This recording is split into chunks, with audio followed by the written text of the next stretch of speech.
What's going on, everybody? Welcome into the Blazers Uprise post-game show powered by BetUS. Today, the Blazers get smoked. Absolutely smoked by Nikola Jokic and the Denver Nuggets as they give up a whopping 146 points in Denver en route to a 29-point loss. Now, we prefaced this three-game road trip as a litmus test for the Blazers. One game against Minnesota, 2 games against Denver. The Blazers are currently failing that litmus test with flying colors. Failing that test, man. The defense was atrocious tonight. And also Denver made like every shot, even if it was good defense. So that's how you end up giving up 146 points. Nikola Jokic, that's the best player in the world. He showed why tonight. And the Blazers, in an absolutely brutal game, lose DeAndre Ayton to injury. We don't know exactly what it is, but it's something with his calf, it seems.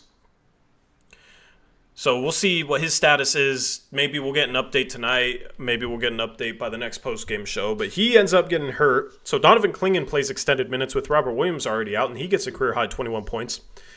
But then Scoot Henderson also gets hurt, potentially putting his All-Star weekend in jeopardy. Of course, he's supposed to play with Tamani in the Rising Stars Challenge. So, a brutal game, injuries, lose by 29. You had Jamal Murray screaming in people's faces after he gets an and one, just being a punk, man. And we'll talk about that because the Blazers play this team again on Wednesday, and there was some bad blood tonight. This game had it all, and none of it was good. Eric, what's going on, man?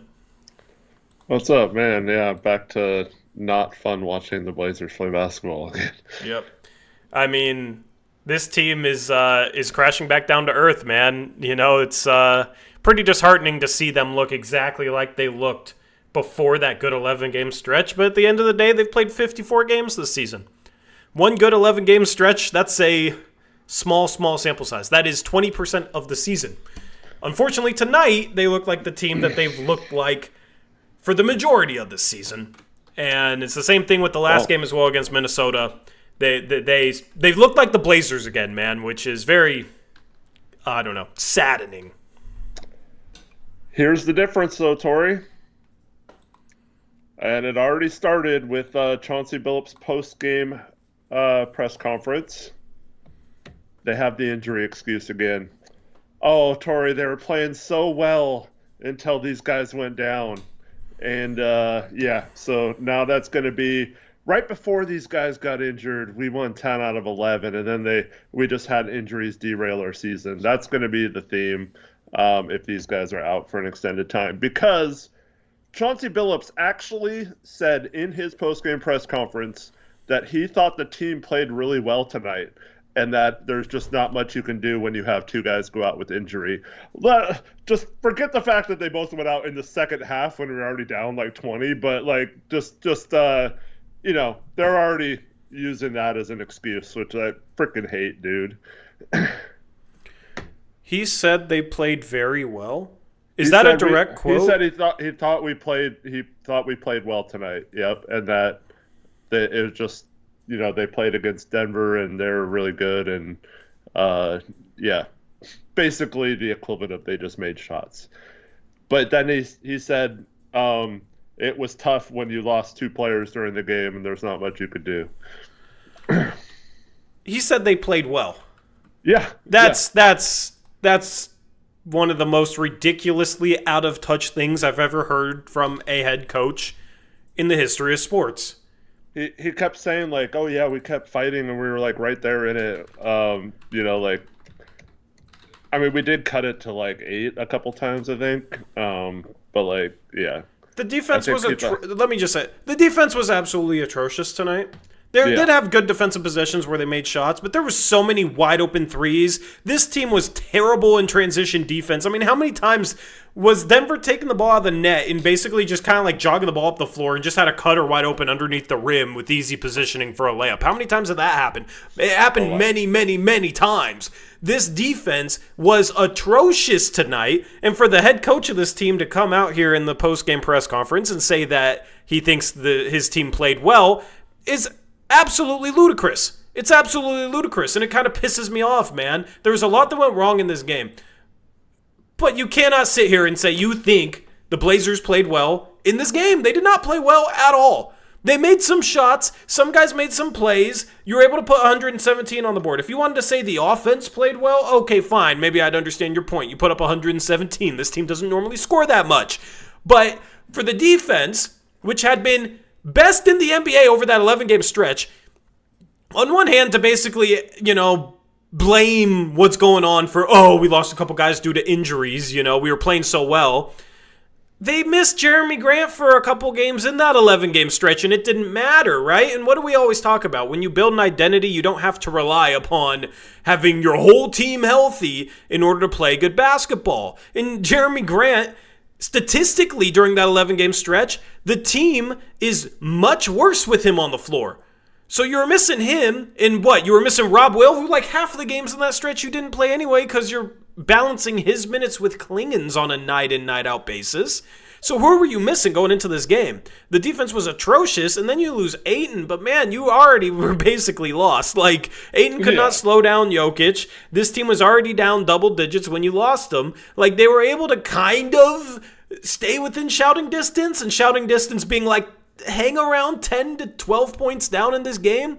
But you can't sit here and act like, oh yeah, injuries are the reason why we played bad, but we actually played well. That's just absolutely crazy to me, man, because you don't give up as many easy buckets as they did just because of injuries, and you played atrocious defense. So that's just Chauncey falling back on whatever excuse he can find, and that's the problem with Chauncey Billups, man, is kind of a lack of accountability, right? If he has an excuse, even if it's BS that he can fall back on, he'll do it, and that's one of them, because this team did not play well tonight. The defense was disgustingly bad, and during that 11-game stretch, they were the best defense in the league. All right, so if you're going to act like that's who you are, you can't give up 146 points and that many easy buckets and then sit there and act like, yeah, the only reason why we weren't playing like the best defense in the league is because of injuries. Because there was a big difference between the defense over that 11-game stretch and the defense tonight, and it's not a difference that would have been made up by Jeremy Grant or having DeAndre Ayton an extra 10 minutes or whatever, however much he would have played in this game,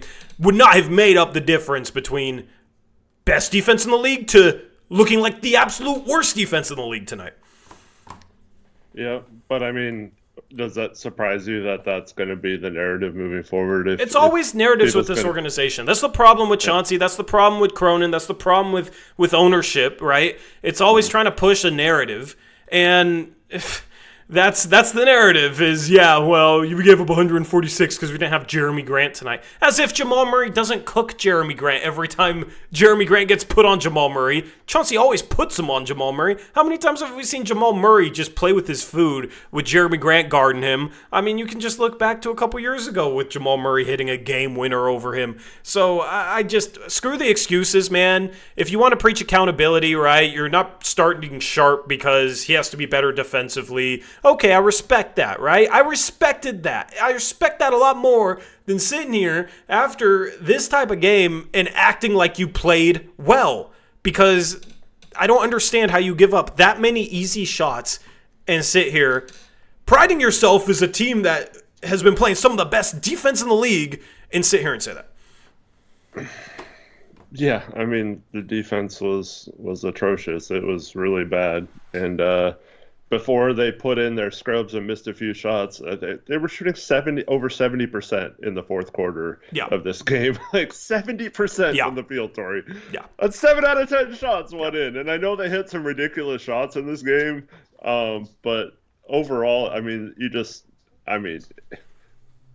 was a pathetic effort on defense, man. Yeah, you know what's frustrating, man, is like if a team hits some tough shots and makes some like crazy shots, in let's say they make like 4 or 5 crazy shots in a game like Jokic did today, then it's almost like all the other possessions didn't happen, and it's like, oh look, they just made tough shots. Look at this shot that Jokic hit. That's such an insane shot. Look at these insanely difficult shots they made. Right? They're a really good offense. Bro, what about the other 90 possessions of defense then? You know what I mean? Like, yeah, there was a few possessions they hit some crazy, crazy shots. There were even more possessions where you gave them easy shots because you played terrible defense. So That's kind of the problem with like fans, and I guess with Chauncey is in a game where there's a few tough shots hit by the other team, it's almost just like the perfect excuse to act like none of the other possessions happened because there were so many other possessions, they were terrible. Yeah, and over this stretch, the Blazers have been really good about transition defense, getting back and stuff like that. They were awful in this game. Yeah. Reverted back to their old transition defense. And I guess a team like Denver that pushes the pace a little bit, you cannot do that. And also, we'd done a pretty good job over that winning stretch with taking care of the ball and not getting a lot of live ball turnovers.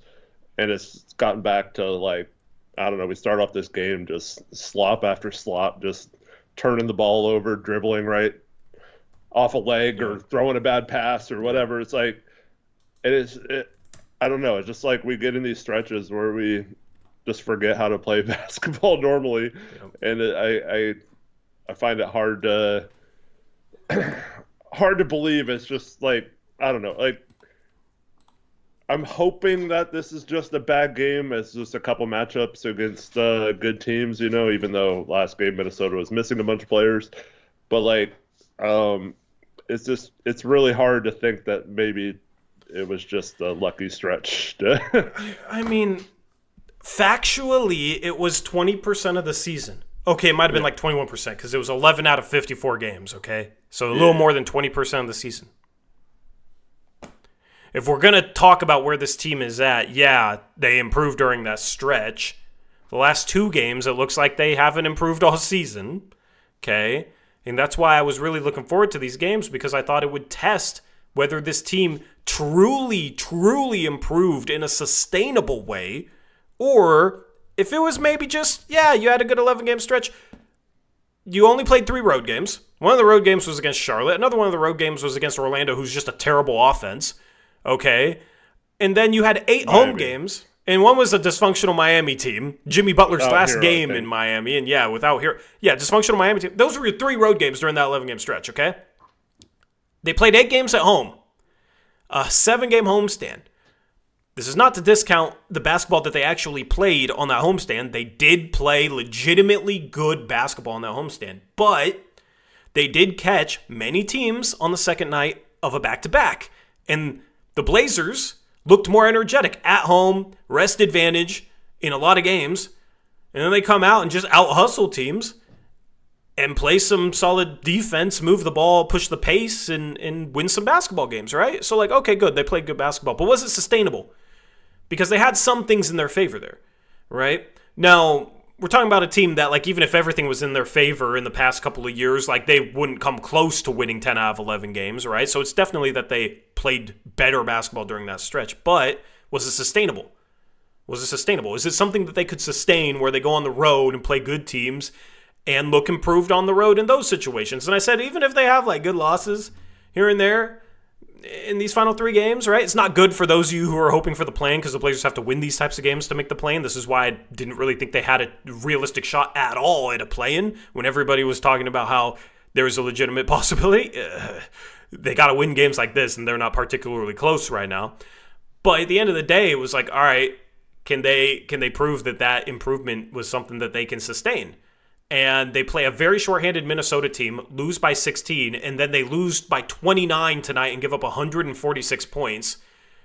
I mean, these 2 games just show you, like, maybe it wasn't something they can sustain. Maybe it was some of those things that went in their favor. They've played much better at home. They're not a good road team at all. They are a very, very bad road team. A very bad road team. So they go on the road, they get smoked. I mean, they beat Denver earlier this year when they were not playing great basketball. That was the Anthony Simons game winner, right? So it's like they're competitive at home. They are not competitive on the road. They had a 3-game road winning streak against Charlotte, a dysfunctional Orlando offense. They've been playing terrible. They lost again tonight. And a dysfunctional Miami team without Hero with Jimmy Butler's last game in Miami. So it's like you got to be able to play better on the road. It's a problem with this team.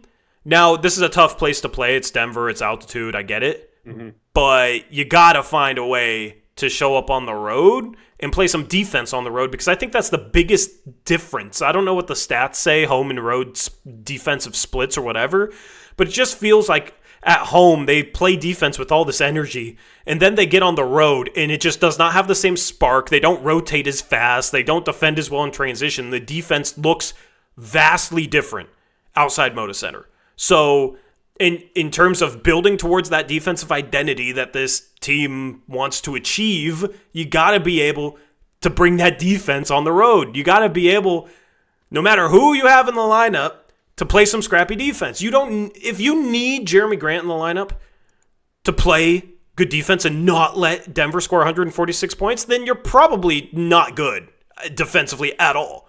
Then it's probably a fluky 11-game stretch if you're that reliant upon Jeremy Grant. But here's the thing. At the start of that stretch, Jeremy Grant missed a couple games. Their defense was still good. So what does that say to you? That says their defense struggles to travel. Unless it's in Florida, I guess. Florida, they can play defense. Outside of that, they can't on the road, apparently. Well, it'll be interesting after the All-Star break because we know we play the Lakers first game. But then we have a stretch where we play Utah, or we play Charlotte at home, and then we play Utah, Washington, and Brooklyn on the road. So those are our 4 games after the Lakers. So if we all of a sudden play really good again for a 4-game stretch, then we have Cleveland, Philly, Boston, OKC, Detroit, Golden State, New York. They're probably winning like one of those 7 games. So, yeah. I mean, if they want any chance at a play-in, they're going to have to earn it now. I mean, it's not going to be easy. Never was going to be easy. But it starts with you got to look a lot better on Wednesday. And if you get blown out again on Wednesday and you're going into the All-Star break with 3 straight blowouts and have a whole week off and then face the Lakers team with Luka that game back, this could get off the rails pretty quickly. I mean, it was already this whole season's already kind of off the rails. Like they play really good basketball, but they still were 6 games under 500 after that stretch. They were still statistically adjusted defensive rating was 23rd, adjusted offensive rating was 25th after that stretch. You know what I mean? So statistically still, they have not been a good team on either end of the floor. They're bottom 10 on both sides of the floor. So, that's just what the stats say. Some people won't like that because, cherry pick a stat that's a positive stat, Tori. Find a positive stat so you can be more positive. They are bottom 10 on both sides of the floor still after that stretch. And if you want to buy into an 11-game sample, fine. The season as a whole does not give me much faith in this team being able to make a magical play-in run. Because you just see games like tonight on the road where it's just like, yeah, they played well because they kept it close to single digits for a part of this game, and then they lost by 29 while giving up 146, and their coach says they played well. Just kind of silly. But it's also why you don't buy too much stock into an 11-game sample in regards to like who you decide to keep and who you decide to trade and this and that. Like, we legitimately 2 post-game shows ago had people in here telling us that the Blazers were out of rebuild mode. They're not out of rebuild mode, man. Like, that's the problem. Is it's hard. Like, sometimes it gets a little difficult to fully enjoy when they start playing well because people will over-exaggerate it way too much. Way too much. In us, we say what we think. We try and be realistic, positive or negative. It's like, yeah, okay, they won 11 games in a row. They're still 6 games below 500. They still are in 13th place. Their schedule gets tougher. They have more road games. They've played much worse on the road. Like, what is their realistic path to a play-in? But everybody's all excited. Like, okay, I get it. They got within 2.5 games. Now they're 4.5 games back, And these are some of the games that they have in March. They have a lot of games, like the Minnesota game. They have a lot of games, like this Denver game, that they just have not played well in all season long because their defense just doesn't seem to translate to these types of games. Yeah, and I mean Denver's a tough team. They've been playing really well. Obviously, we're 9.5, 10-point underdogs going into this one. So yeah, I mean, you can chalk it up to maybe just the hot shooting game and two people getting injured. But I mean, like you mentioned though, you have to win some of these games if you want to be in the play-in. You're coming from too far behind, and you have to jump too many teams. So this is the problem when you think we're good enough to be in the play-in now. And honestly, it was so obvious we were going to get stuck in no man's land with this win streak. And it's what we talked about for years before there was a play-in with Dame. Always fighting for that 8th spot or like barely making the playoffs some years. It's just not the ideal spot to add to your team. Now, can you get lucky and make a good trade or make a pick in the teens that ends up being a really good player or an MVP level player? Sure. I mean, you look at SGA, Giannis, Jokic tonight. I mean, Devin Booker. There's numerous examples of players that are picked in the teens or whatever that ended up being key or main guys on really good teams. But I mean, the difficulty level of that is really hard, and so it puts you behind in terms of taking that next step from, yeah, this is cool if we have a team now that's capable of making the playoffs or the play-in or whatever, but we still need a way to jump from that point to the higher point. And that's why we always thought it's better to maybe not have short-term success hinder that long-term plan. Yeah. Yep, absolutely. I forgot what I was going to say, but this loss sucks. This game sucked. It's not even fun to talk about. Like, I don't even know where I want to start. So, Scoot gets hurt, DA gets hurt, but Scoot gets hurt late, man. Using that as an excuse. Mm-hmm. How much were they down by the time Scoot got hurt? I was in the fourth quarter, I think. Yeah. So that's just freaking soft from Chauncey. That pisses me off. That legitimately bothers me, man, because you kind of got punked tonight. Like, they get and ones. They're screaming in your face. Yeah. You give up 146. You give up so many open shots, so many terrible defensive transition possessions, okay? And it was like that the entire game before guys went out. And then Scoot goes out late. Okay, fine. But, DA goes out. But Klingon was probably better than DA tonight. Klingon was solid tonight. Defensively had some rough moments, but so did DA. Nobody played well defensively in this game. Nobody. At all. Kamara didn't even play well. Nobody defended well in this game. So, using that as an excuse is just soft. On a night where you're getting punked, you give up that many points, you give up that many easy shots, and to sit there in the postgame press conference and act like you played well is pathetic to me. That legitimately bothers me, man. Because it's like a lack. You know me with lack of competitiveness and when people don't have a competitive attitude. To me, that's like a lack of competitiveness, is you just had this team do this to you and you're gonna sit there and act like you were good. It just rubs me the wrong way. Scoot went out at the 9:33 mark of the fourth quarter. We were down 120-97. You were down 23 with 9 minutes. We lost by 29. Scoot's injury, I love Scoot. I would love to sit here and act like, yeah, we maybe win this game, but without Scoot, we lost by 29. I would love to be able to sit here and seriously act like that, but dude, come on, they were down 23. They were down 23 points. They lost by 29. That didn't matter in this game. You guys were already beat. So I hate that. Yeah, I know. I had to do a double take. Is this like a replay of one from a previous game or something? Yeah. Yeah. Yeah. Then he talked about both injuries. I'm like, nope, he's talking about the Denver game. Hopefully Scoot's all right. If there's any Yeah. reports, chat, let us know. Hopefully DA's It, all right.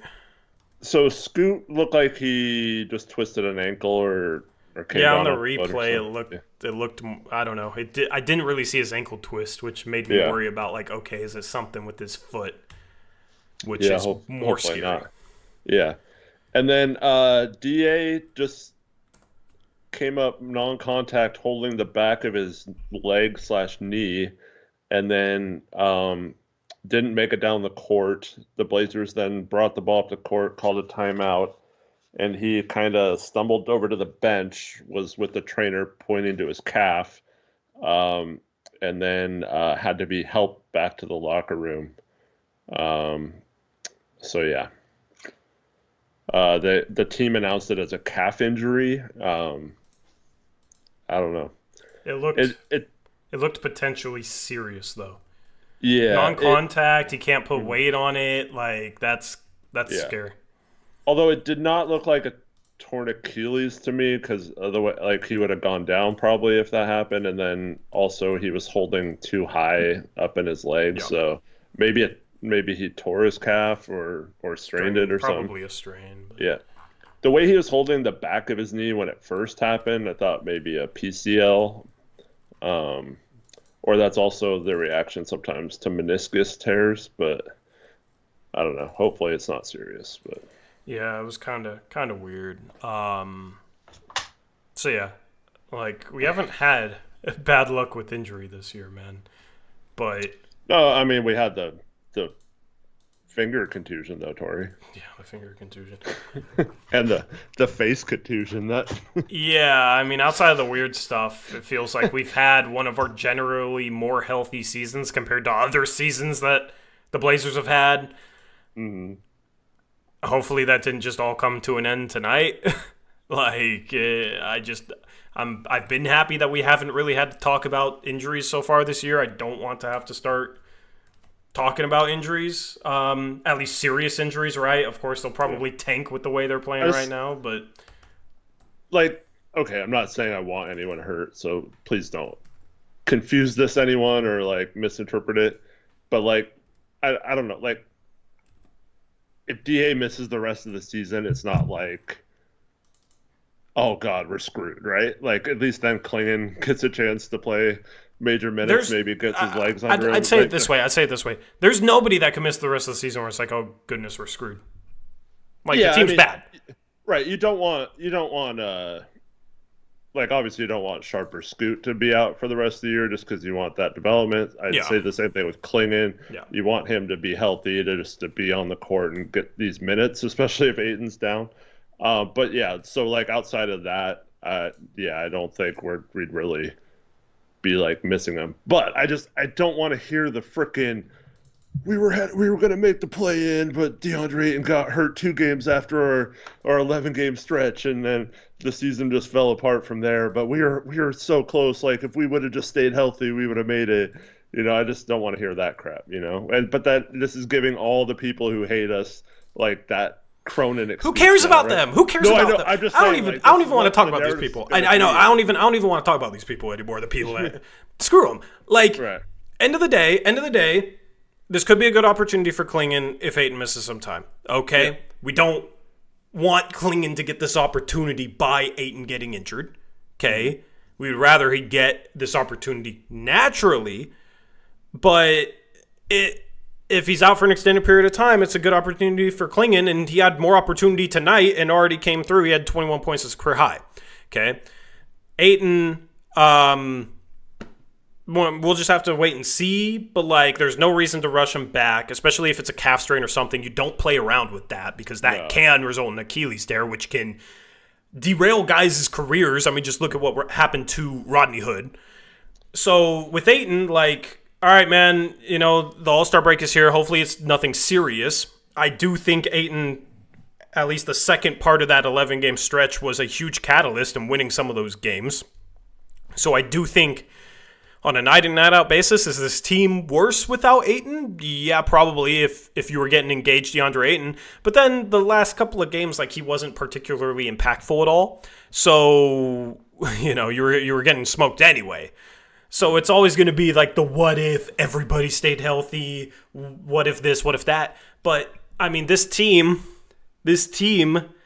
I think probably still has a better record without DeAndre Ayton than they do with them. So that's kind of the point, is like they weren't just going to magically make the play-in if they were fully healthy. They had the cards stacked against them already. They dug themselves too deep of a hole. And then they come back, they lose that shorthanded Minnesota team. They had Jeremy, they had Ayton. They had probably a better roster on the floor, and they lost by 16, okay? And then they come out tonight. Yeah, they didn't have Grant, but everything else was pretty normal, and they were still down big. They were still going to lose this game no matter what happened. So I don't want to sit here and play that what-if game. What if this guy stayed healthy? Would they have made the play-in? Yada, yada, yada. The people that are delusionally saying, like, yeah, they were going to make the play-in, the people in our chat that claimed that they'd win every game in February, that's the excuse to fall back on. But at the end of the day, they do not play good defense on the road. They just don't. So if you can't play good defense on the road, it's not like this is some great offense where they can just outscore teams. So if you don't play good defense on the road, how do you win games? On the season, they are still a bottom 10 defense. So how do you win games? You don't. You lose games. No matter who you have playing, if you can't defend. Because this team is not a top 3, top 4 offense. Like, they scored 117 points tonight, and it felt like they had a good offensive night. And they lost by 29. So. Yeah, and once again, Sharp comes in the first half, keeps us in a game, and then only plays 20 minutes. Yeah. Just I don't get it, Tori. His defense was brutal tonight. Like, seriously brutal tonight. So with how bad his defense was, I kind of don't even have much of an issue with him playing only 20 minutes tonight. Like, there's a lot of games where I have an issue with Sharp not playing a lot, but the reason why he's coming off the bench is his defense. He has some possessions where his energy is just atrocious, his effort is atrocious, and this was one of those games. So Chauncey deciding to only play him 20 minutes because of that, I fully get it.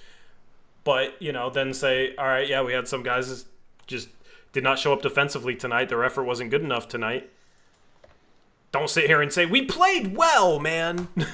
Just don't sit here and say that. So Sharp offensively kept this team in the game. If you were really trying to stay in the game with how bad of defense you were playing, you needed Sharp on the floor because that's the only way you could possibly ever keep up with them in a shootout.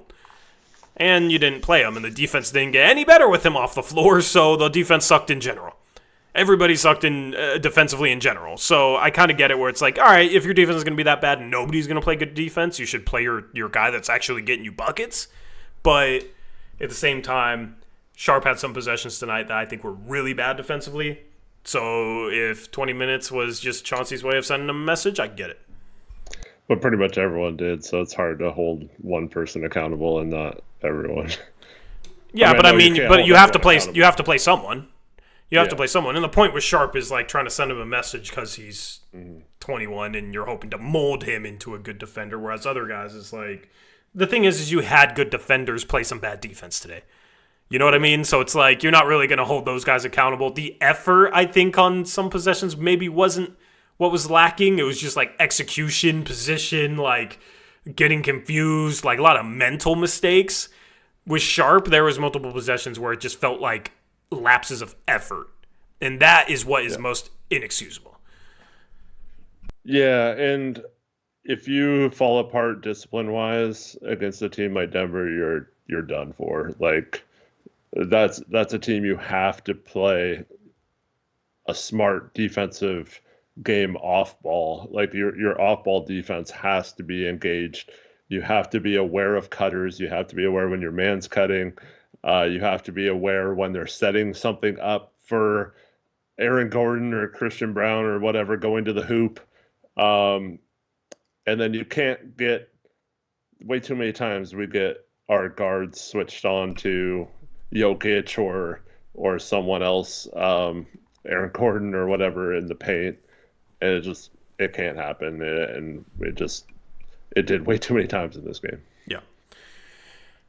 So there's one game until the All-Star break. We'll get an updated status on Ayton and Scoot at some point, and we will see what they can do after the All-Star break, because they do have a few easy games, and they do have the Lakers coming out of the break, though. That's going to be a really tough team with Luka and LeBron there. They're blowing out the Jazz right now. So, knowing the Blazers, though, I'd be surprised if either play next game. I think you don't need to. Just take it. Sit them out. You got a week and a half off, basically, between today.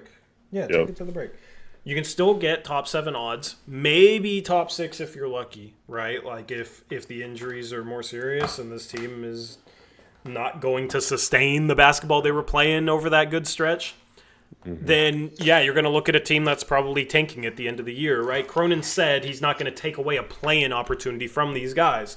But if these guys don't have a play-in opportunity to take away, then what happens, right? So his comments after the deadline in that specific quote, I felt like was more so, all right, if this team has a chance, I'm not going to pull the plug. I can't do that to these guys. I owe it to them to give them the opportunity if they have a chance at making the play-in, is how I interpreted his comments.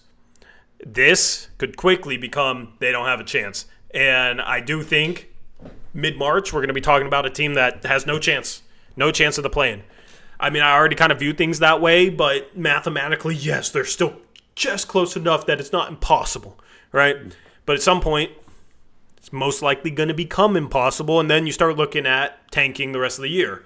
And one of those teams you may be able to catch up to. Maybe you catch up to a Brooklyn. Maybe Toronto goes on another big streak. I don't know, right? But nobody's sitting here saying Toronto's out of rebuild mode, even though they made a trade for Brandon Ingram and went on a similar stretch to us, right? The Blazers still are where they are, okay?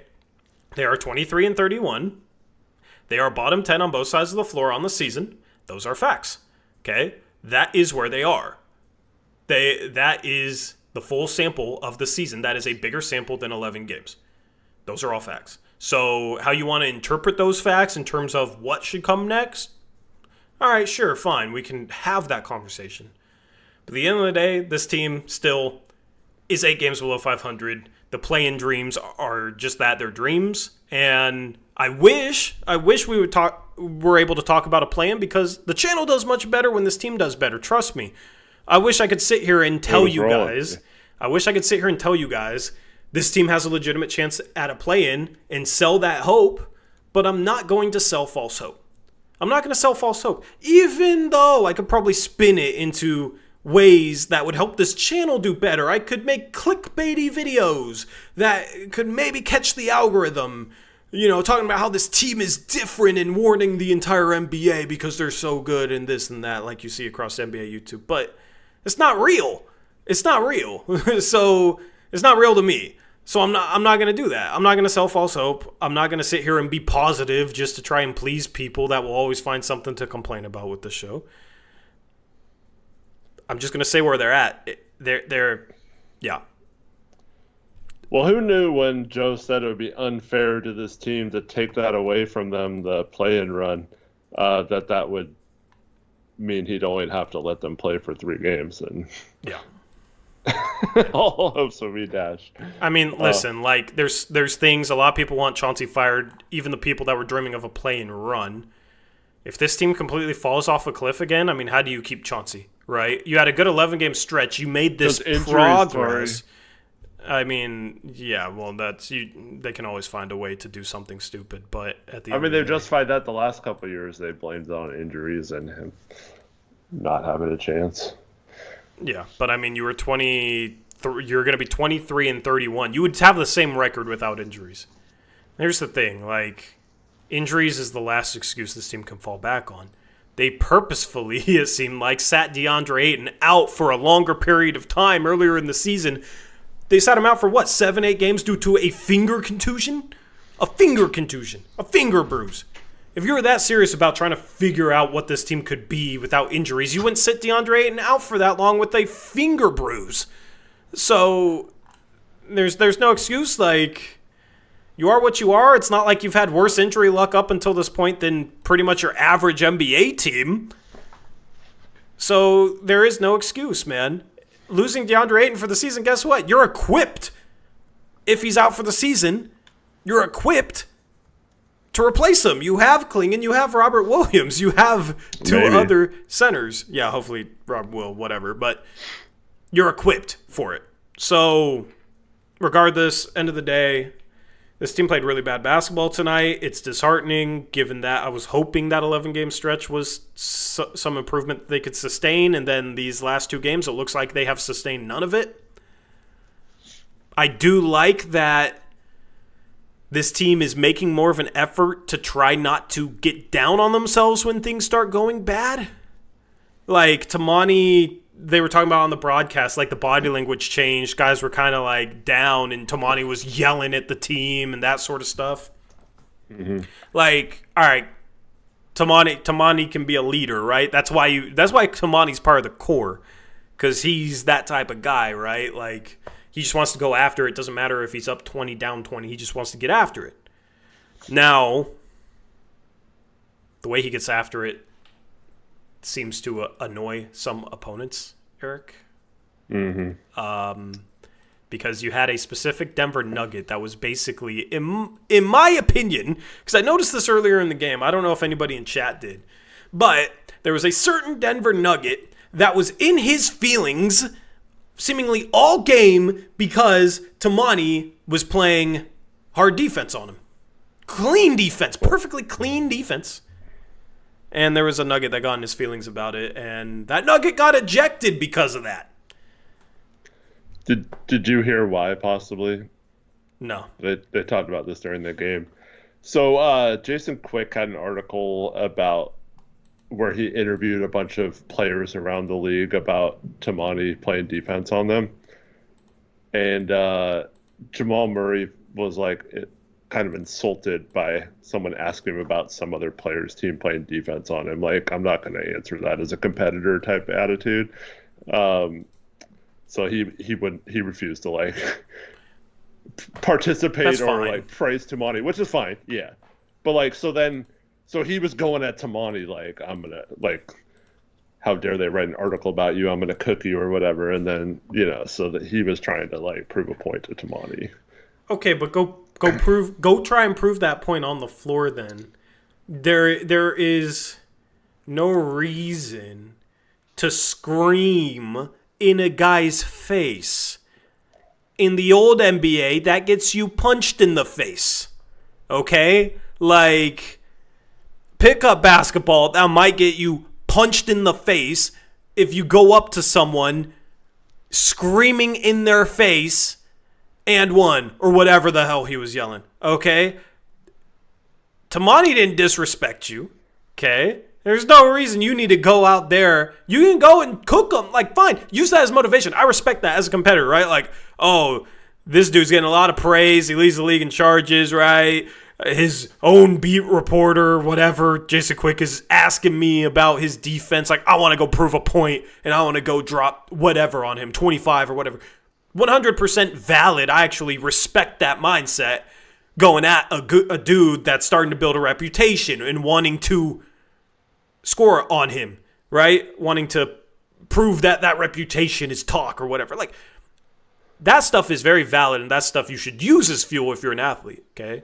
Where you cross the line is when you start screaming in a dude's face.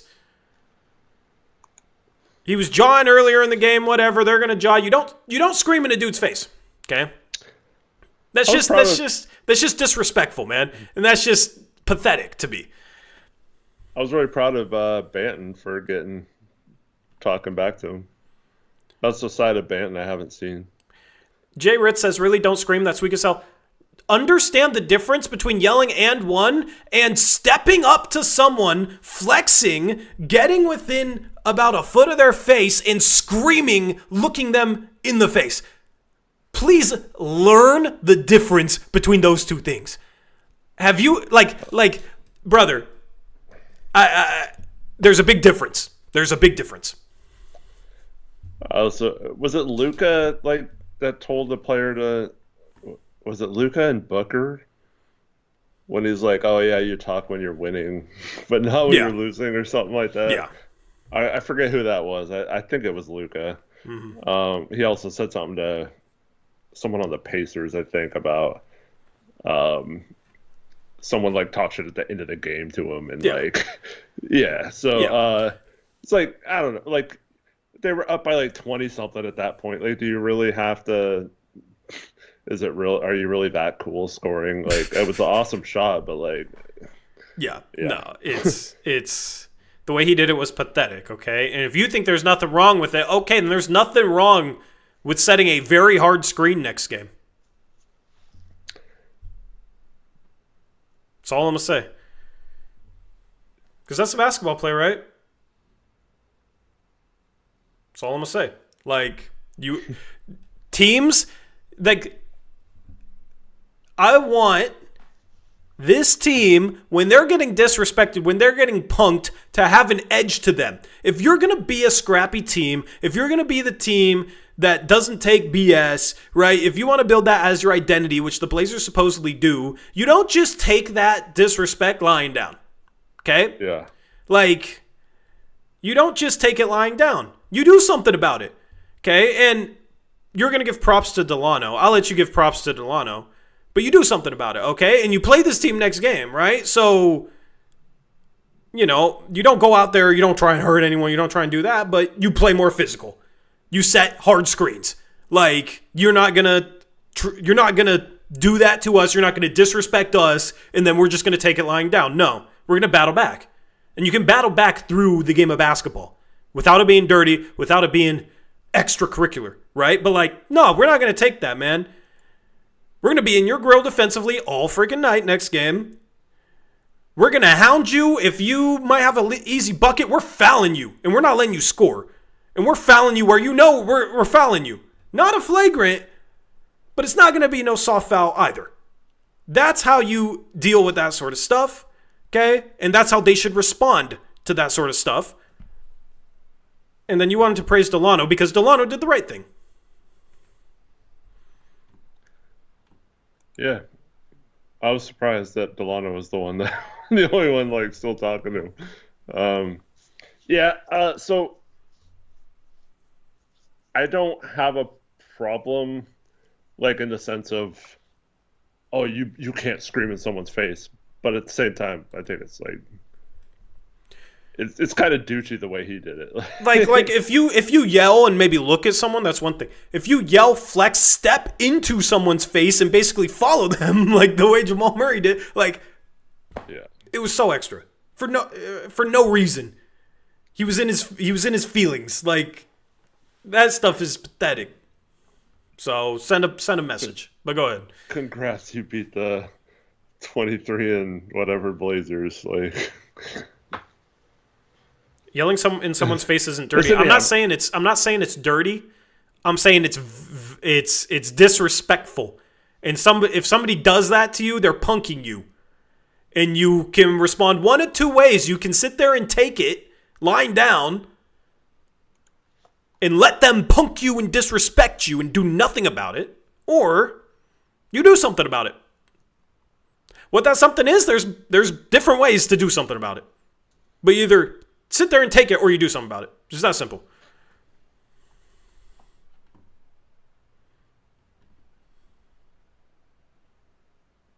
Right? Am I right, Eric? yeah, Like, yeah. I don't know. I mean, like, I don't know. I mean, I see both sides. I just, I don't know. It's more how you react to someone who's being like that on the court than getting mad at the person doing it. You know what I mean? I But mean, like I yeah, said, to a certain extent, but it's like if somebody does that to me, next time they go to box me out, I'm throwing them an extra little forearm in their back. I'm throwing them an Yeah. extra little shoulder. Like, I'm going to be more physical. Yeah. And maybe I'll foul you, but like, you know what I mean? And I'm going to do it. Not cross the line where it's dirty, but I'm going to do it enough where you know I'm here. Like, and you know I'm not taking that. So, that's like the bare minimum. It's the bare minimum.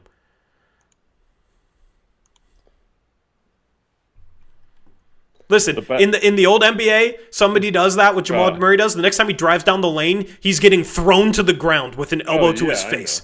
Like, you know what I mean? I'm not saying that. But that's what happens in the old days. That's what happens in the old NBA. So if you want to do that, fine, but you're going to pay the price in the old NBA. Like, you better be careful.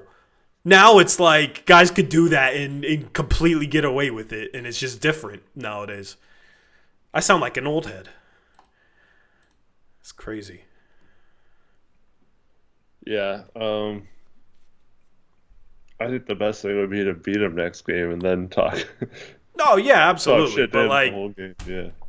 We're probably not going to beat them next game, so... No, I know. But use that as motivation. Use that as motivation. Anyway, shout out to Ty the Millennial with a $5 donation. Says, I'm not an active member of the channel due to my social awkwardness. I'm socially awkward too. It's okay. He says, but as an OG lurker, your honesty and integrity is why I've been a fan from day one. Thank you, Ty. I appreciate the donation, man. Thank you, Ty. I appreciate the kind words. You're not exactly a lurker. You talk sometimes. Yeah, I recognize the name. So, yeah. We get people that we've never seen before that we gift memberships to, and it randomly selects people watching the stream, and it's like, who is that? Who's that? And I always wonder how many people are like that, where we wouldn't even recognize their YouTube name, that sort of stuff. I wonder how big the lurker crew is, but appreciate it, Ty. Thank you, man. Chapel Perilous says, just like Ariza did to Trae Young when he tried to dribble between his legs. Exactly. Ariza's a little more old school. Now, Ariza, screw him for that dirty play on Rudy Fernandez. Okay, like, right? And see, like, if that play happened... You don't want to do that to Jamal Murray. Like, don't do. No, of course not. But like, it's just like if somebody does that to you, like what Trevor Ariza did to Rudy, then it's like, you, as a team, you better have your teammates back. Like, yeah, like you. Here's the thing, Eric. Like, if a play like that happened with somebody doing that to Shaden or somebody, right? I would want my vets. We don't have many of them, but I'd want my vets to fight. Like you're blatantly risking seriously hurting someone. You know what I mean? Like there's certain lines that get crossed where it's like at that point it's you better respond. So yeah. But like the Trae Young play dribbling between Ariza's legs, like Ariza wasn't playing that. He's just gonna give him a forearm shiver. All right, foul, fine. Screw it. Like you ain't doing that to me. I like that. Yeah. Yep. Blazers were not tough and scrappy tonight. Nope. Anyway. Can we do Tankathon already? Yeah, we're going to do Tankathon, then we're going to do our mock draft, okay? I don't really have much left to say from this game, but I do have something to say for our sponsor, BetUS. The Super Bowl's done. The NFL is done, okay? But there's still action to get in on, and of course, that is the NBA and college basketball. College basketball, it's February. That means March is right around the corner. So March Madness is right around the corner. Our favorite time of the year. So that's going to be a lot of fun. This year's NCAA tournament is going to be gorgeous, Eric. It's going to be awesome. And I'm looking forward to it. And if you want in on the action with any sport that's going on right now, right? Basketball, college basketball. I'm sure there's like some spin-off NFL league that's going to be playing football in the spring. You can probably bet on that too because you can find anything over at BetUS. And if you use that promo code on your screen, YouTube150, you'll get a 150% sign-up bonus on your first deposit, 125% bonuses on your next two deposits up to $2,000. Later on in the stream, we'll look at All-Star Weekend if there's odds for the contest because I think that's normally a thing that they do on BetUS. And that would be a fun way to have some fun this All-Star Weekend is put a little money down on Dame to win the three-point contest, a three-peat in that. The Chiefs can't three-peat, but hopefully Dame can in the three-point contest. You can put some money down on the dunk contest, and then you can rage when that player doesn't complete a single dunk because they're trying to dunk in Timberland boots or whatever Cole Anthony was trying to do that one year. So YouTube 150 is the promo code shop BetUS for sponsoring the post game. Yes, thank you. Alrighty, Tankathon it is, Eric. At your request. At your request, we will tankathon. You just had to say the word. Tankathon. So let's refresh this, because the Blazers are only 3.5 out of 6th place, Eric. Can they get up to 6th? This was a great loss for the tank. Lost 2 in a row. We're on a losing streak again. It's been a while since we've been on a losing streak. It's been like almost a whole month, which is crazy, man. Crazy. But the Blazers still have 9th best odds. Can easily get up to 7. Chicago's only a half game away. Philadelphia, at some point they might decide to start winning. I don't know when that's going to be, but you got Chicago as the next play-in team. So, like, Philadelphia's going to try and make the play-in, of course, with Embiid. I mean, they'd be a scary 8 seed because they got some guys, right? I've said 7th is a ceiling, but you got Brooklyn. They've won 2 in a row. You are 3.5 games back. So if you really fall off the rails and then you really, really tank, like, maybe Brooklyn is the type of team that you can catch. What's funny is Toronto had that super hot run. They've lost 4 in a row. The Blazers are 6.5 away from them, so that's pretty much impossible. So the best you're looking at is maybe 6th best odds. I would take that right now in the tank race. But, you almost double your percentage if you go from 9th to 6th. You do double your percentage at the number 1 pick going 9 to 6. And much better percentage at the top 4. So let's simulate it. Let's scroll up from the bottom as usual. That's the official mock draft sim, right? Oh, yeah. This is the official mock draft sim that we will use for our mock draft because that's what we're doing right now. Do you want to claim evens or odds beforehand? What did I do last time? I don't remember. Oh, we had 3 of us. We had Aeromancer, too. Yeah.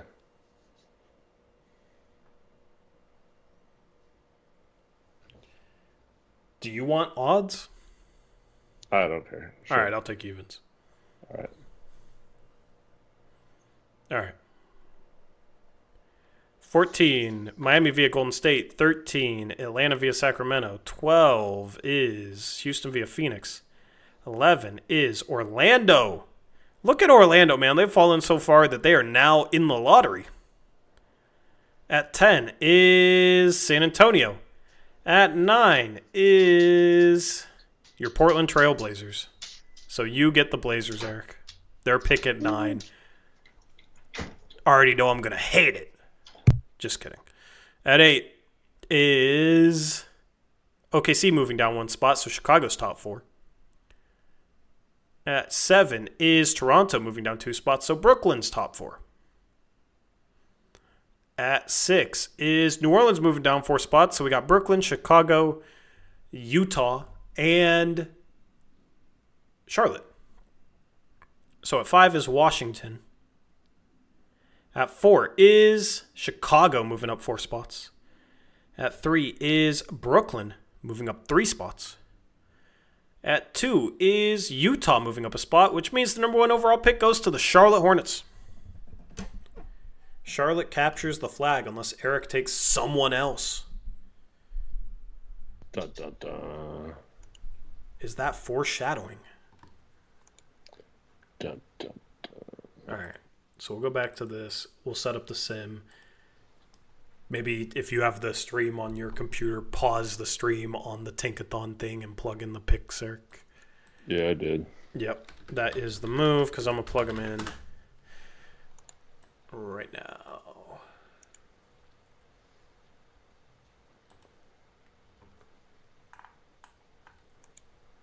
Okay. You'll be able to find the results of this mock draft on Fanspo. The username is Blazers Uprise. Hopefully you'll let me log in. That would be great.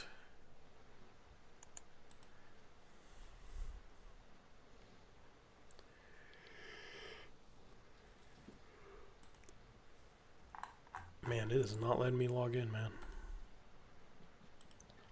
Let me try opening it in Chrome.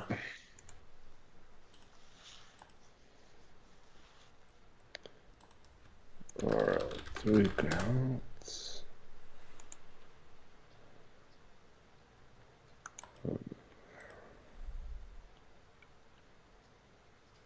Chat, we'll answer questions kind of while we set this up for you. We're going to be doing a mock draft. I think we go through all 60 picks. Yeah.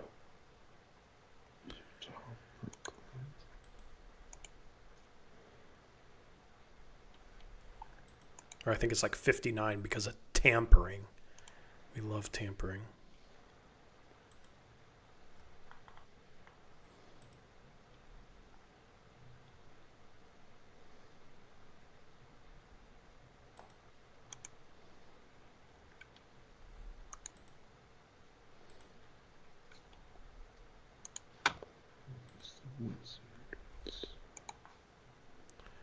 All right, so we had Charlotte, Utah, Brooklyn, Chicago.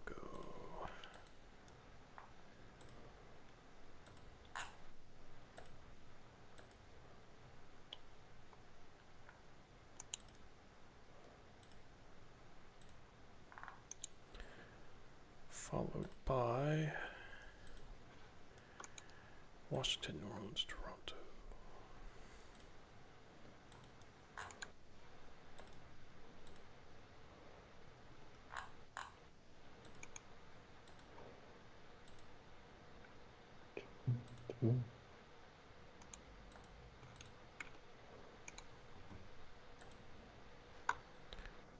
OKC, then Portland.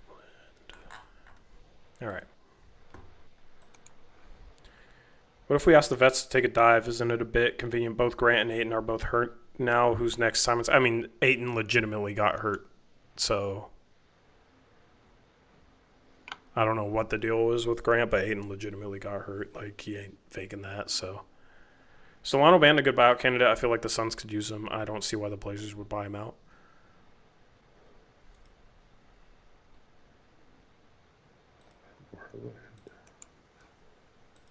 Yeah, to change. Orlando to 11, I know. Yeah. Yeah. Houston, Atlanta, Miami. Houston, Atlanta, Miami. Okay. San Antonio, OKC, Minnesota. So 15 is San Antonio now. OKC, Minnesota. 16 and 17 is right. Delano is a good MVP candidate. Yeah. Very good, untouchable piece. It's at 19, Utah 20. Okay, Utah flipped 20 and 21. Utah's 20. OKC's 21. We won't worry about the second round order.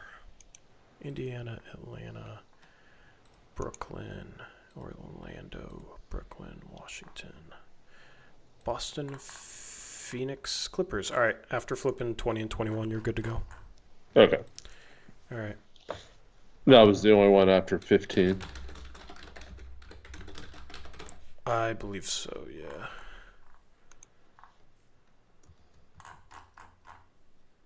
If not, you can trade the picks anyway. Yeah.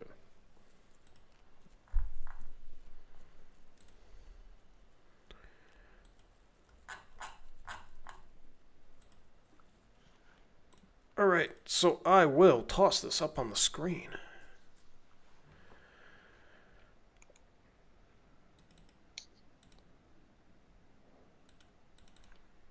And we will get started with Mock Draft 3.0.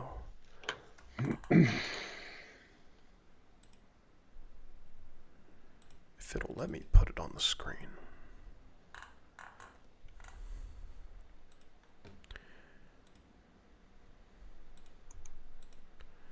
Because it doesn't want to.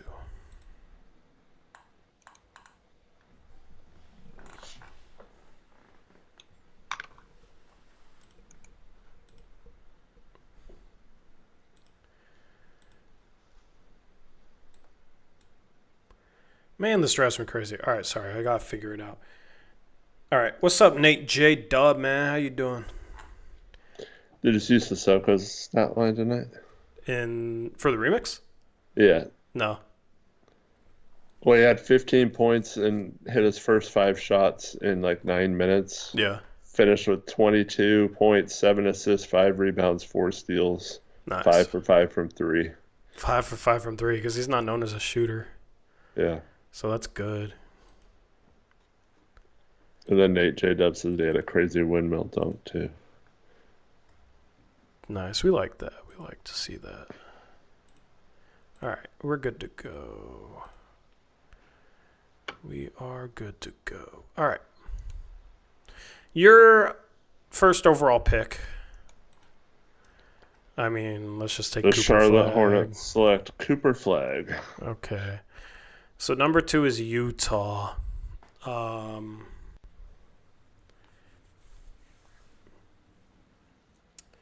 actually really like Edgecombe for Utah, I'm not going to lie, but he's not better than Harper or Bailey. I wouldn't take him over either. I'm going to take Dylan Harper, pair him with Keontae George.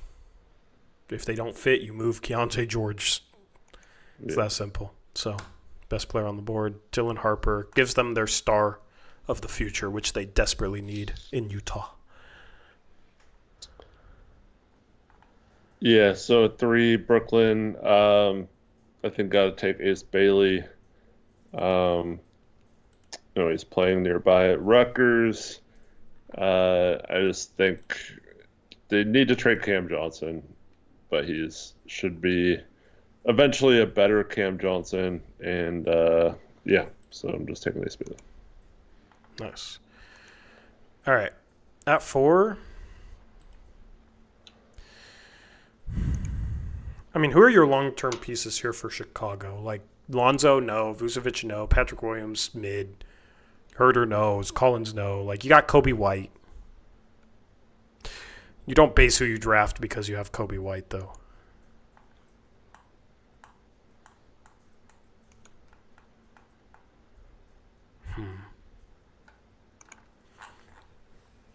You know what?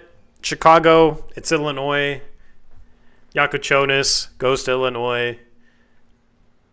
I'm kind of split between him and Edgecombe at this point because Edgecombe's been playing really good basketball. Yakuchonis is hurt, but just give me the lead guard with the size, with the upside, with the creation, the passing, shot making. I'll take Yakuchonis at 4 for Chicago. I already have Goody, though. Yeah.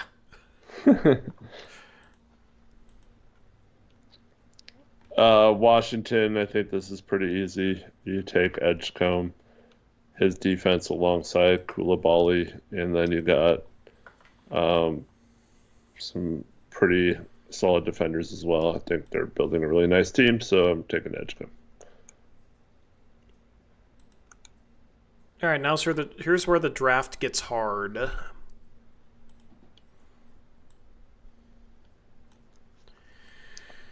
Here's where the draft gets hard. You got Yves Missy.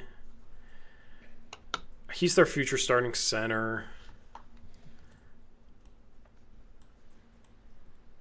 I'm just going to go for the shooting with the upside, I guess, with Trey Jones. I just think it's the most seamless fit there. You just trade CJ.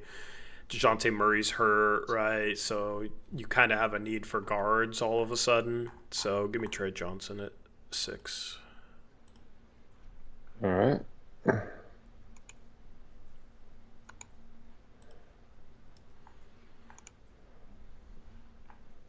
All right, at 7, we have the Toronto Raptors. I mean, you continue adding big wings, right? That can handle the ball. I'm going to take Igor Demon. Alrighty. Demon, 7, Toronto. He's going to be fascinating. I know he's playing a little bit better. He worries me.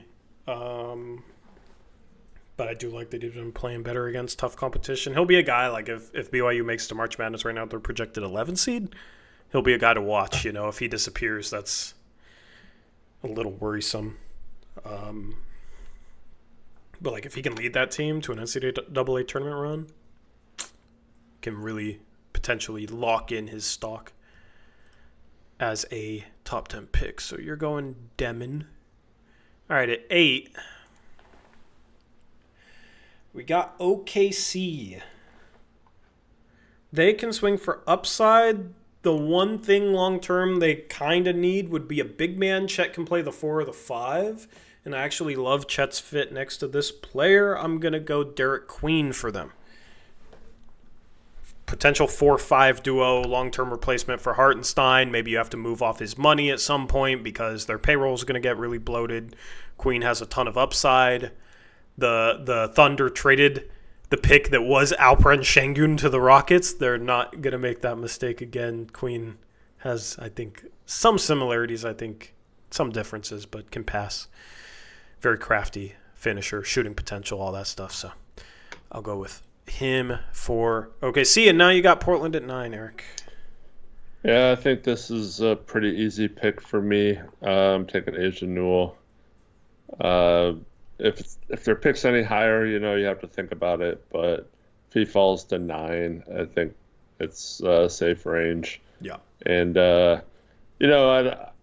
maybe a questionable fit if him and Klingon go both play long term. But as of right now, you don't know if Klingon can play major minutes. So you do need a backup center long term. And I think Newell, just energy big, would be really good for this roster. Lob threat, all that kind of stuff. Yeah, he's the type of guy where I think he's like a reasonably safe floor as at least a very good backup center, right? But then his upside is in his skills, and if he does reach that upside, his skills should be good enough to where he could play 4, if that makes sense.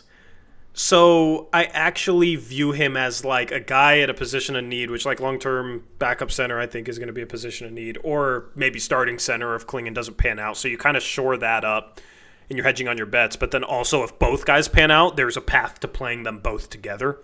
So I actually really like Newell and his fit in this core long-term for Portland because they only have like one big, right? You have a 4 in Denny. Kamara can maybe play some 4, but both are forwards. It would be nice to get another big that could swing between the 4 and the 5. So that's who I would have gone with as well. Chat, what do you think of the Newell pick?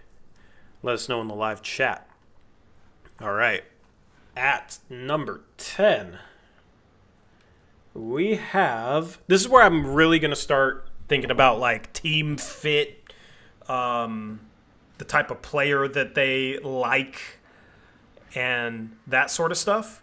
So you got San Antonio. They just traded for Fox. They have their long-term point guard locked in. You got Wembanyama.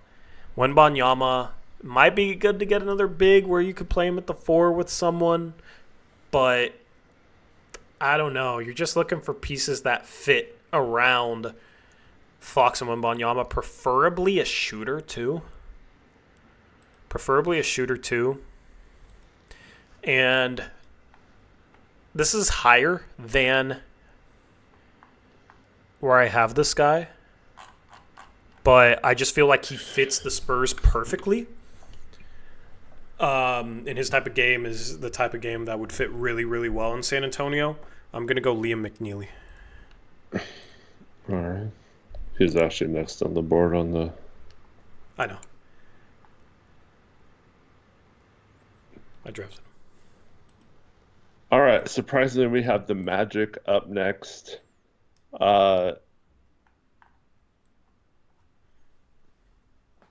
Man, I think this board, if the Magic were here in real life, shaped up really well for them because you can go a number of ways. You can go Malawak and get that center that they've been kind of needing since Wendell Carter Jr. hasn't been very impressive this season. Or you got still the guards and Jeremiah Fears and Boogie Fland on the board. Man.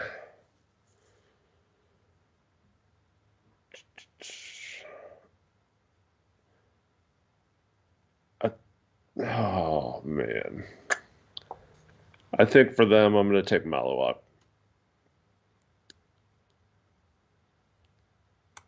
You're muted if you're talking. Yeah, Maluach. All right, 11 to Orlando. Yeah, I like that pick for them. Danny Wolf's kind of interesting for them, but I feel like they already have the closest thing to Danny Wolf and Mo Wagner. So, Mm-hmm. all right, 12 Houston. You have a lot of depth. Who knows if Reed Shepard's going to pan out, or is he a 2? Is he a 1? What is he? You don't really have a position of need for a young player. Like, this would be a pick that I would look to get traded. But I think at this point, you can just go for somebody you can stash for a couple years. Might take some time to develop, but could really pan out and has a lot of upside. I think that player is Jeremiah Fears for them. I think he's going to take a couple years before he's maybe... He might be like 3 years away from being good in the league. He's going to be a project that people are going to have patience with, but I think he has a lot of upside, and I think Houston is a good spot for that.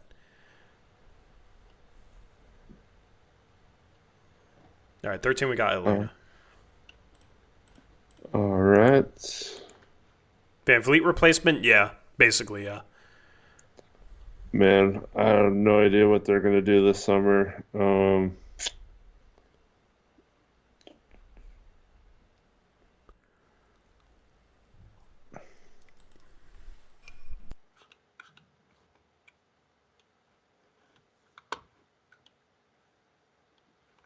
I wouldn't have really thought this was a need for him a while ago, but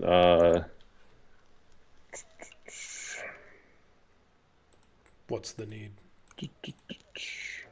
like another forward type. Well, yeah, they traded DeAndre Hunter, James Johnson, Jalen Johnson, I mean, yeah. Out for the year. Man. I think this is the Knipple. This is the Knipple. Yeah. I figured I would be the one that would take Knipple at some point, so awesome. We got He's been shooting better. Yeah. I think kind of like a bigger Kevin Herter type when they were rolling, you know? Yeah. That would help out a lot. With maybe a little bit more playmaking. Yeah. Yeah. I don't hate the idea of him to Portland if Portland's like 9-10. Because I think it just fit well. In what upside are you really going to get there? Heat at 14. For me, you don't need a center. You kind of need somebody that can create. Maybe somebody, like, they're going to go high floor. They're going to want high floor, okay? So who's high floor, high ceiling? And also the best player on my board. Cam Jones. I think Cam Jones is a good fit for them. Can play on or off the ball, has a lot of upside as a creator, just feels like a Heat kind of player for some reason, and would help them next year. Like, I legitimately think if you take... Terry Rozier's been bad this year. If you take this year's Terry Rozier and give his minutes to Cam Jones, I think that might be an improvement, even though Cam Jones is a rookie. So I'm going Cam Jones at 14 for Miami. Did you say you're soured on Cam? No, I haven't soured on Cam. You said probably, but I soured a bit on Cam. Who are you talking about in chat? Oh, Cam Whitmore. Yeah, Cam Jones is K-A-M. Yeah. I was asked a question, but about Cam Whitmore. All right. I just saw the Cam thing. I was like, what? All right, 15's San Antonio.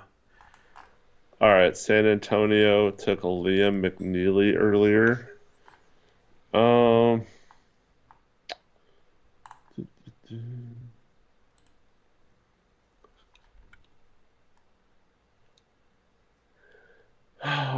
man. Bryce James. Yeah, Bryce James. There you go. It's not even eligible yet. LeBron can say something about that. I'm gonna I'm gonna just keep adding shooting, man, and take Noah Sengu. Is that shooting? Doesn't he only shoot like 1 or 1.5 a game? Like volume wise, is iffy. I mean, it's because he doesn't shoot a ton of shots. Yeah. Yeah. There's really no like clear cut shooter on the board though. Kind of in this range, which is a little fascinating actually. And you get your second OKC pick.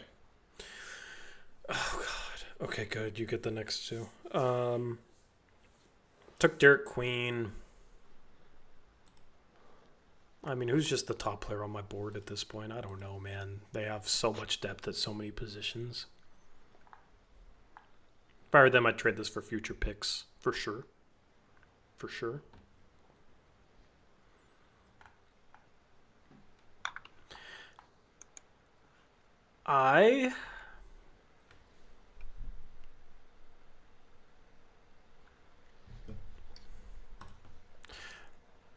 The funny thing is, last mock draft, I took a very surprising player. I think for a lot of people, it's six. I think it was 16. I took Dink Pate. Mm-hmm. This guy is closer to where I have him on my big board, but I also think is going to be a surprise. But I just think, like, for the upside of this guy, and especially, like, maybe some of the versatility he could have, I think could really pay off for them. Maybe he's a different player than Jalen Williams, but I feel like he has some of the sneakiest upside in the draft. I'm going to take Carter Bryant for them. You can be patient with him if you're OKC, which I think you got to have a little patience. But I think like raw talent-wise, he's a fun player that would be an intriguing future bet for them. Yeah. What's up, Camden? How you doing, man?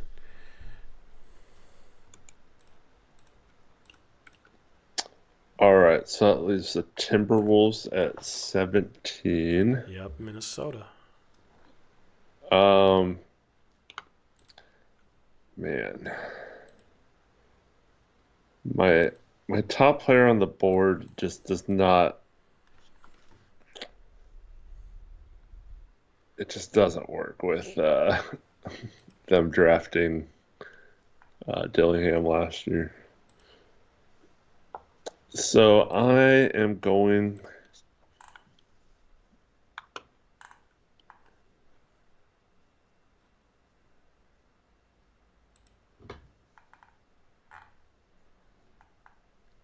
I'm going to go Colin Murray Boyles for them.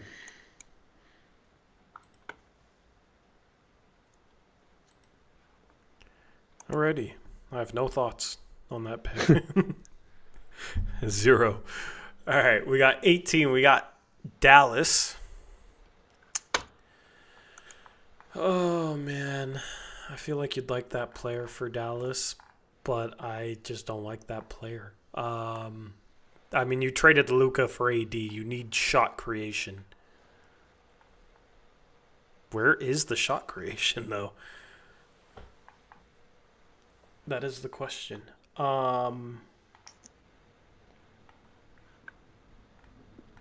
There's not a lot of shot creation here.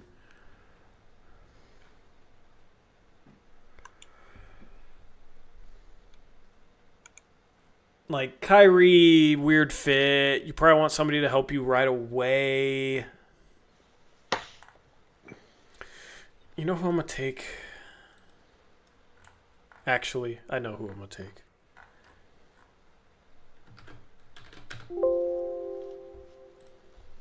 He is also not on Fanspo's board. I'm going to take Sergio De La Rey here. Big shot creating guard. Big enough to play some 2. Could play on or off the ball. His stock is rising a lot. Let's just draft. I drafted Ty and Grant Foster. Oh.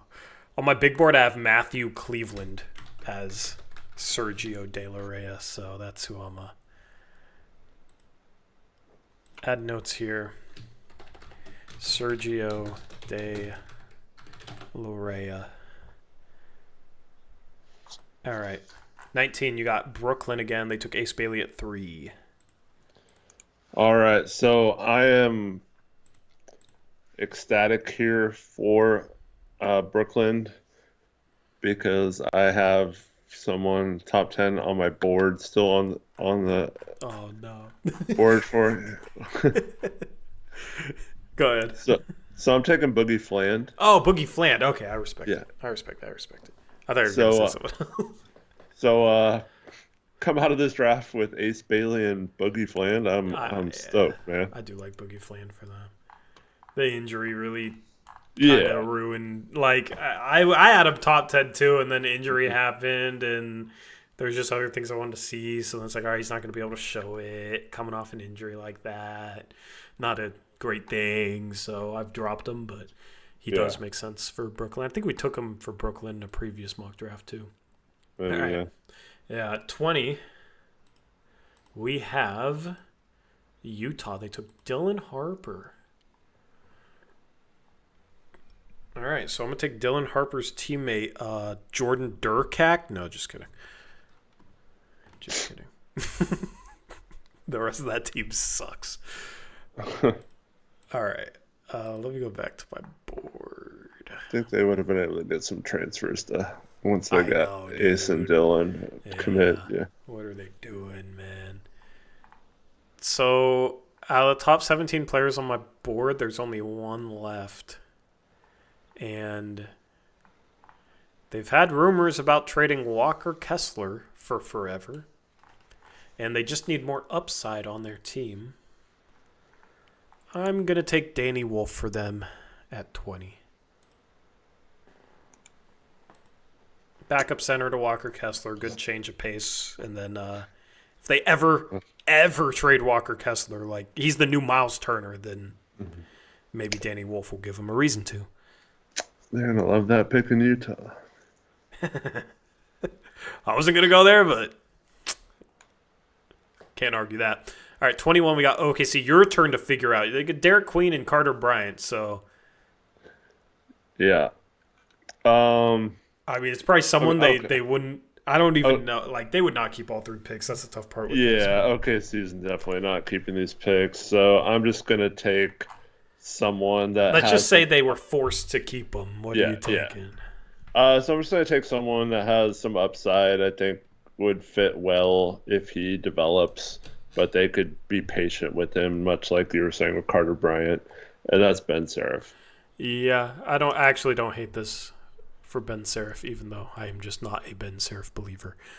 21 to OKC. 22, we got Indiana. There's one player that just like immediately screams Indiana Pacer to me. I don't know why. And it's the top player left on the no ceilings board.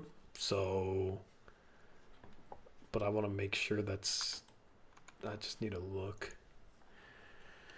So you got Hugo left. You got Jace Richardson left. You got other guys. Nolan Traore's still there. They don't need a point guard. They could use a forward. They need big man help. I don't like big man help. I don't really like Thomas Sorber.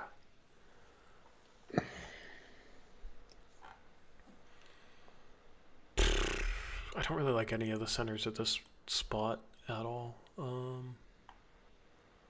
Danny Wolf would have been fun for them. Danny Wolf in Indiana would be something.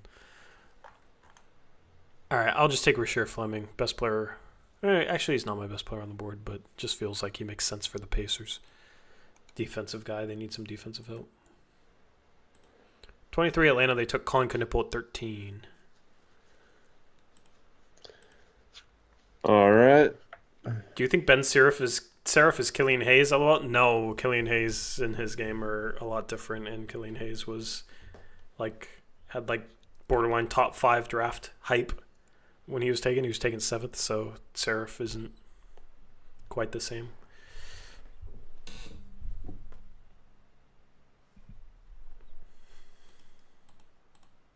All right.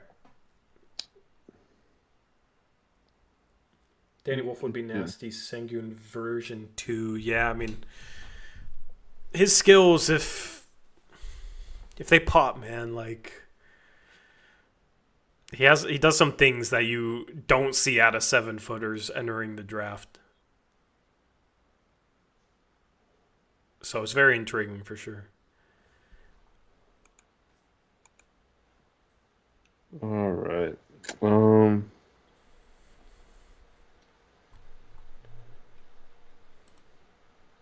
think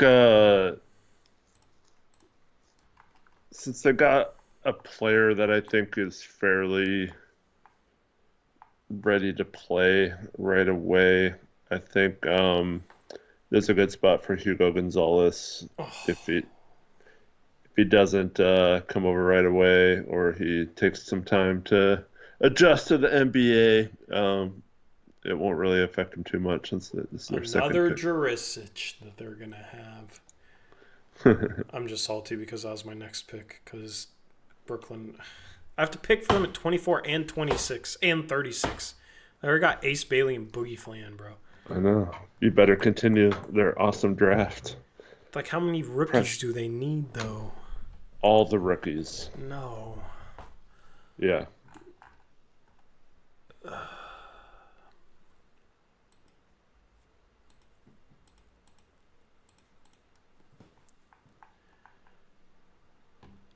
I just don't like this player for them after drafting Boogie Flan. JP Savvy says, how many rookies? Yes. Yes. It's funny.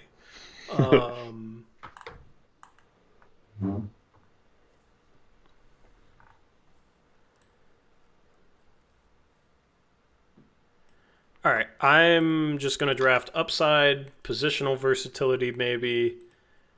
I'm going to take Dink Pate. Okay.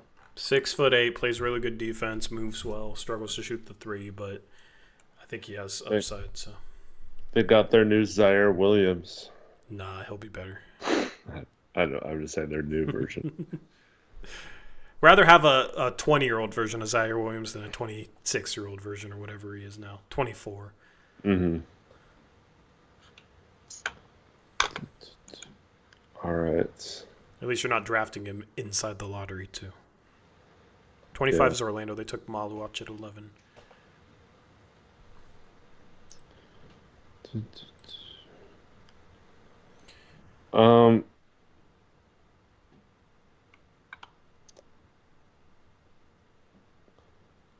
Man, I'm so tempted to do something here, but Do it. No, I'm gonna Do it. Oh, man, you always playing it safe. No, I'm not playing it safe necessarily. I just I'm just gonna take Nolan Traore and hope that he develops. That's safe. Yeah. Yeah. All right. And now you're back up with this frickin' team, man. All right, so you got 2 wings and a guard. I guess you need a center. A center if you trade Nick Claxton or don't keep Day'Ron Sharp.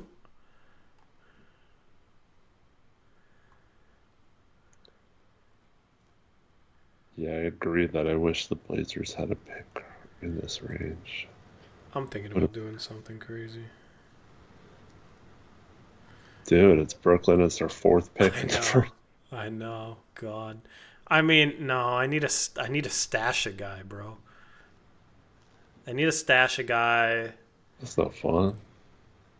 I mean, you didn't have fun, so I'm not going to have fun now because I'm not in a fun mood anymore. I'm not stashing someone.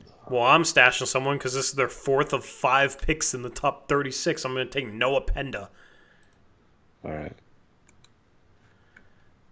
All right, now you have Washington. They drafted VJ Edgecombe, and they also have the 44th, 46th, and 47th picks.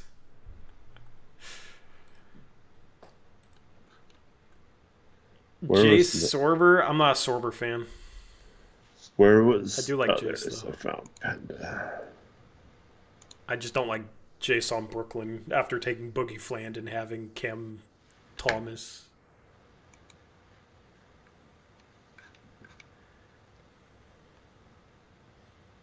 Although I guess I shouldn't shy away from him because you just hope one of your Boogie can pan out, I guess. Jace I really like for like particular teams, but on other teams I'm just not a fan, is how I'd explain him. All right, Eric, you have your pick? All right, the Wizards.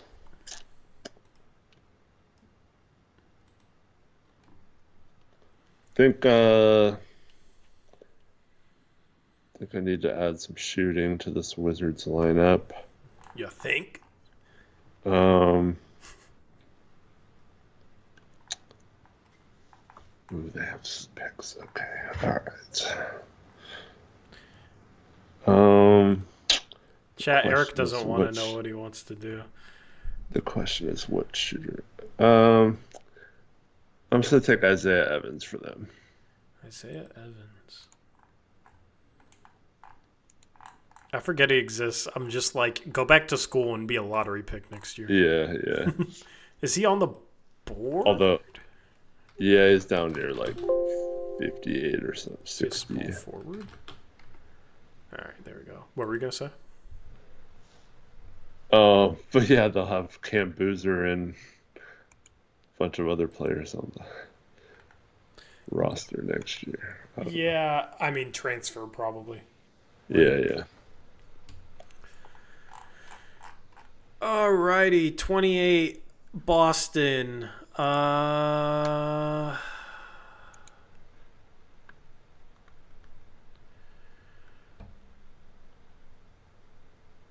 feel like Nick Clifford always makes sense for them. He just feels like a perfect Boston Celtics to slot in there. You do have Jordan Walsh that maybe you're hoping can be that future wing replacement.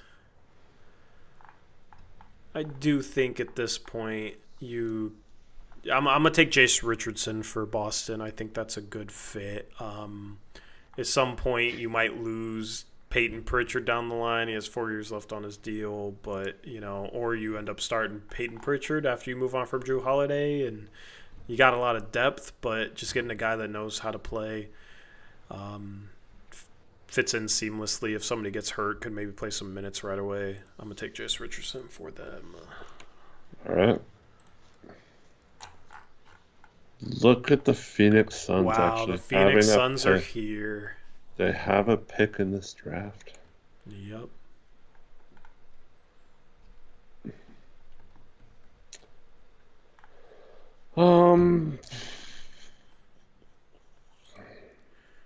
There's two guys.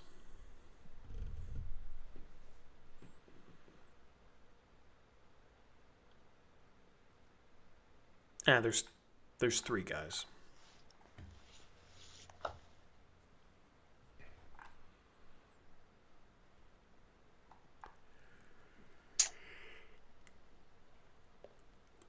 And if you don't draft one of these three guys, I will boo. Okay, cool. I'm gonna draft someone that's not one of your three guys. Just to spite If it's you, bold, Tori. I will applaud it.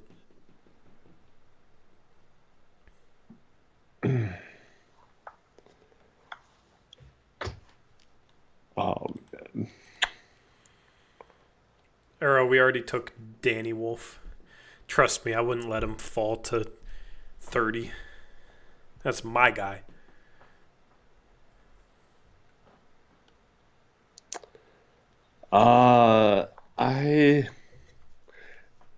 If they're trying to win still, obviously they don't trade anyone. I kind of like this guy for him. This might be bold, Tori, if you think that maybe. Oh, no. I'm gonna take Maxime Reynaud. Oh, no, I like Reynaud. All right. I know. I'm just saying it's bold. I don't know if that was one of the three guys. Have you actually like looked into it? I watched the Stanford game the other day. Yeah. You like him? I just like they were using him like it reminded me of Deron Holmes. Yeah. as a sophomore. He was like bringing the ball up, but like he Yeah. wasn't like a point guard, but like they were like having trouble bringing the ball up, so they were just like letting him Yeah. bring it up and stuff. Yeah. And he he threw some he had some turnovers, but like you could just tell the IQ level, like Yeah, like shooting and moves decently well. yeah. 7'1", Hmm. passing. Like, yeah, he's a guy that I like a lot. I have like borderline first round right now, and I have wondered if that's maybe a little too low. Like, so I said I was gonna boo it, but that's actually a good pick for them. I applaud it. I applaud it as a Raynaud fan.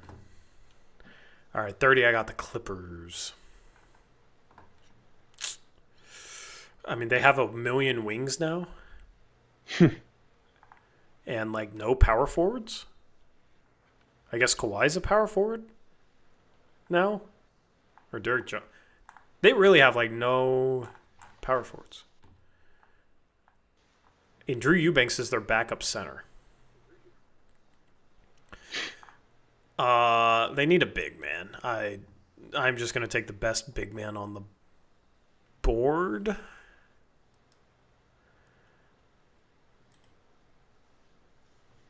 I don't know who that is. I maybe would have talked myself into Reynolds here. I'm not gonna take Sorver, man. I mean, they're trying to win.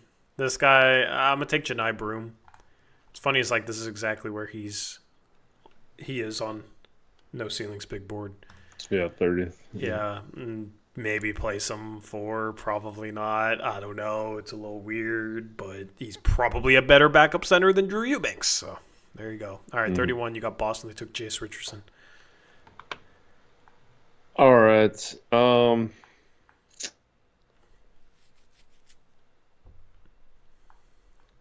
I actually like this guy as kind of a poor man's Kristaps. So I'm going to take a Visage for them, and he can play when Kristaps isn't playing. I would not have been able to avoid the Neat Clifford Boston pairing. Yeah. That's my gut feeling. That dude's going to be a Boston Celtic. He's such a Boston player, but I do think a Visage makes some sense to replace Porzingis. Poor man's Porzingis, of course. Cooper Flag taken first with Charlotte. They got 32. I mean, you're just going for upside. You need some defensive help because their defense is atrocious. I'm going to go with somebody that could play next to LaMelo for sure. Actually, I like his fit a lot next to LaMelo. I'm going to go LeBaron Philon. All right, you got Minnesota. They took Colin Murray Boyles. All right, so Minnesota. I am gonna add some shooting here and go with. Oh, which one of these two guys do I want to go with? Oh, actually, I'm gonna change my mind. I'm gonna go with Andrei Stojakovic for them.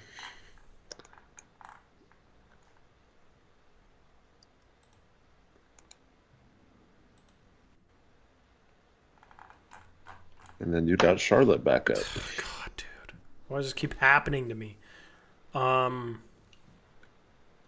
Got Cooper Flag, you got Philon. You just need winners that play defense. Winning type players. Build a culture there that you're going to play some defense. I'm going to take Neat Clifford. All right, 35 is Detroit, and then I got Brooklyn again. I get the same teams over and over and over again. All right, this is Detroit's First pick. first pick. Weird. Since they're doing so well, their pick actually conveyed the pick that no one thought would convey. Yeah, that we thought was low value. So They got a lot of wings uh, recently that are questionable shooters. Um, well, us here and Ron Holland. We saw someone like Malik Beasley, uh, like just having that shooting threat in their lineup, but Beasley, I think, is on a 1-year short-term contract. So I'm going to take my guy, Josan Sanin here, and just hope that he can provide some shooting for them.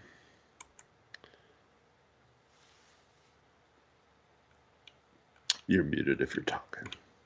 Oh, I just said nice. Wherever he is. He's down to around 60, 62 or something. All right, Sanon off the board. All right, so they took Dink, Pate, Boogie Fland, Ace, Bailey. They need a big. All right.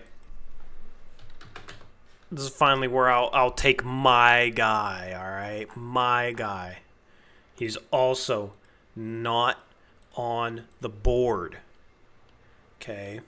In his place, Eric, I'm going to take Caleb Love, okay? But I'm not taking Caleb Love. I'm not taking Caleb Love. Wow, Tori likes Caleb Love. 47-year-old Caleb Love. Yeah.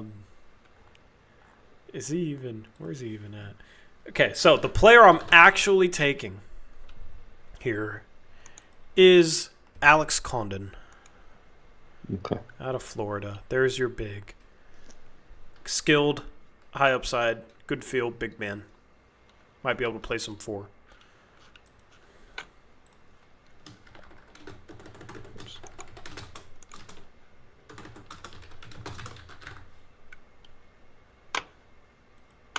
All right. 37 is Philadelphia. All right. Oh, why is my stuff freezing on me? It's a good question. Hunter Salas. Yeah, Hunter Salas is still on the board.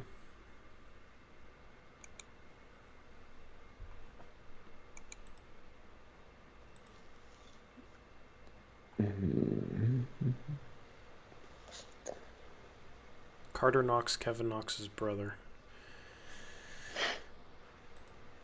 Future Blazer. Do. Yeah, I actually like Salas for them. I'm going to take Salas. Nice. Salas off the board. Where's he at? 44. 44. Salas. Goodbye. Oh my God, it's so annoying. All right, the Kings are in a weird spot.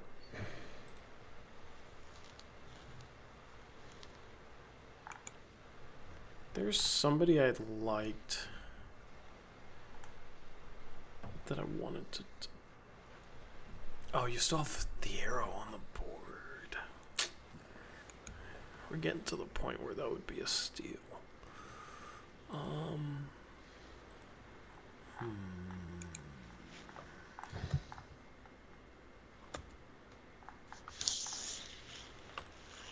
right. Got Miles Bird on the board. I mean, they need, like, big, versatile defensive pieces in, like, some athleticism, some physicality. Maybe somebody that can cut off Sabonis. I mean, that's just playoff Sabonis. And then if he can figure out how to shoot, he's the steal of the draft. That's a Duke Thiero I'm going with for Sacramento.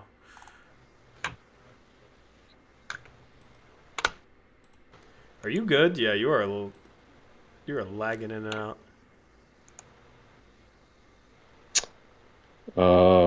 We've reached the point where my computer We need to get you a new computer.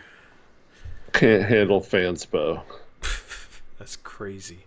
Well, like Fanspo, Take-a-thon, Basketball Reference, like if you have them open too long in the background, it just like... On your computer, yeah.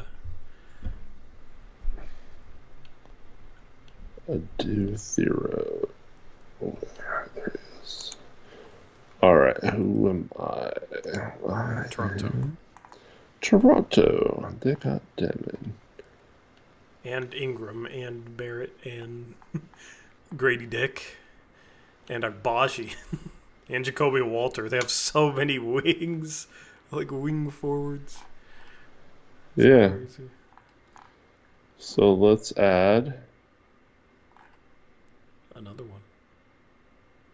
Jameson Battle's been low-key good. Another one of those.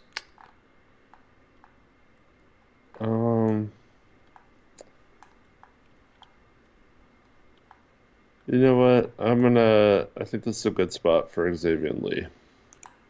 Alrighty, Xavier Lee. 40, I have San Antonio.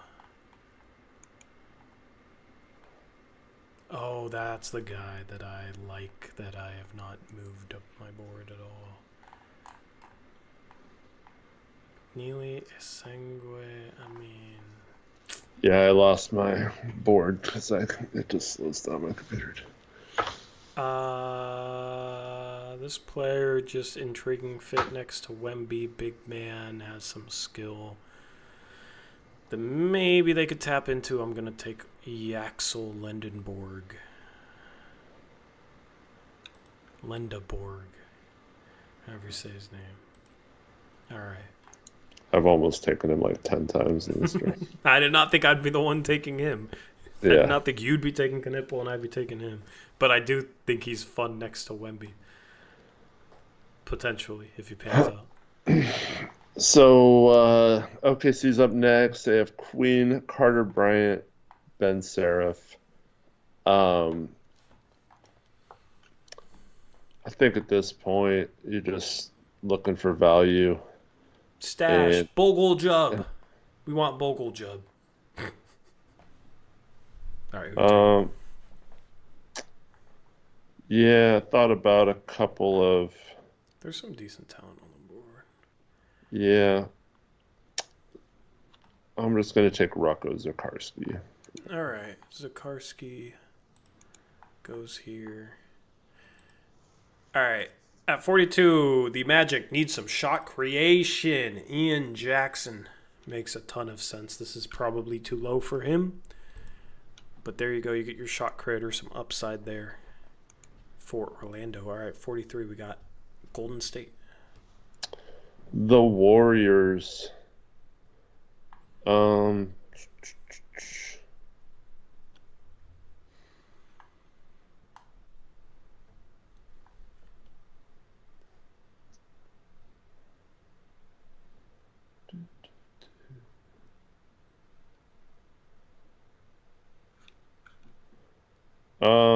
I think, oh man, that's such a Warriors guy, but I don't like him. So, Who are you talking about? no one. Nah, you could just say it. Nah. Take him. I think here at 43, despite what Tori thinks of him, I'm gonna take Thomas Sorber as best player on that draft. Yeah. So who's the Warriors guy? Caravan? Yeah. Yeah. Yeah. Yeah. Pretty obvious pick for them. Ugh, gross pick. I don't know if that's a Warriors guy though. I don't know. All right. We got the Wizards. I mean, at this point, just take best player available, right? Like, you're starting to have depth at every position. Will Riley, I'm just treating as if he's going back. Are you treating him that way? Should we both treat him that way? If he's on here, let's just say you can draft him. Okay, I'm taking Will Riley. All right.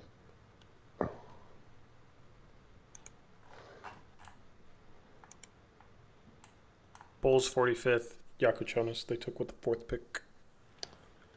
All right. Oh, this guy's such a Bulls guy, it feels like.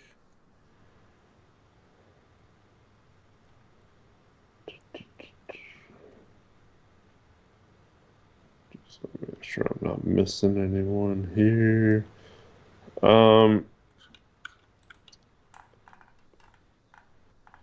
So take Miles Bird for them. All right. 46, I have the Wizards again. Edgecombe, And they have the Evans, next one, too. Riley. I mean, at this point, just go center.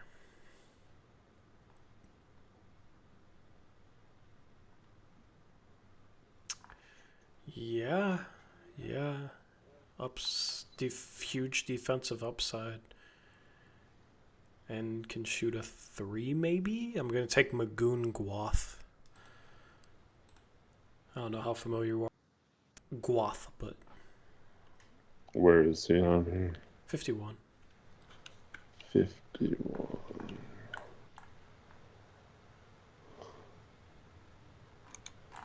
Okay. Who is that? Plays for San Diego State.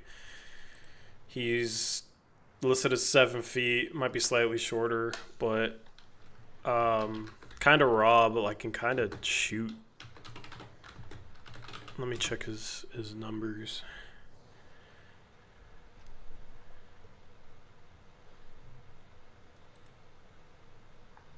Yeah, right now he's shooting 34% from 3 on almost 2 attempts a game. He's averaging 2.5 blocks in 25 minutes, so just like has some unique upside at this part of the draft. I think he played like JUCO last year. Veritas Prep. Yeah, so he's a sleeper that I like. All right, Eric, who are you taking next?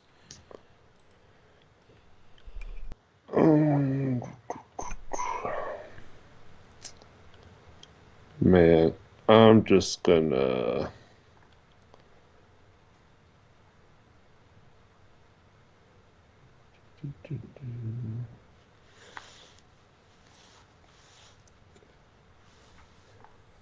I'm trying to build a crazy ass defense, and so I'm gonna take Baba Miller for them.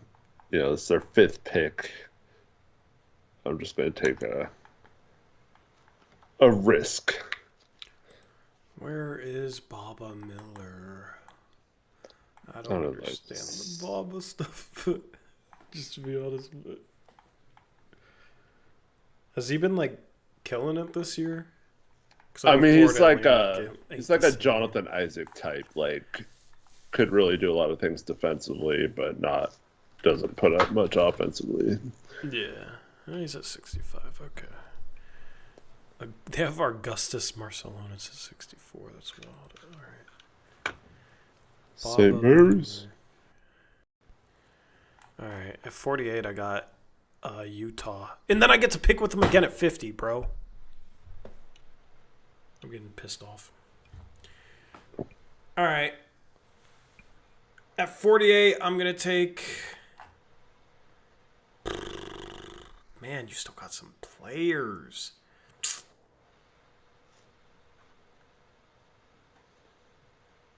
Drake Powell is still on the board. Cannon Catchings is still on the board. Cannon Catchings has some upside. I'm going to go with him. Keep him in state. I thought about that last pick, but they already had Will Riley. I was like, Yeah. Oh, here are the Cleveland Cavaliers. All right.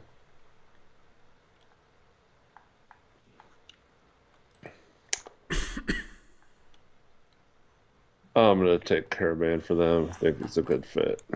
All right. Caravan, 49. 50. I'm deciding between Ruzic and wherever Bogle Job is. Damn, he's not even on the board. Oh, yeah, he is.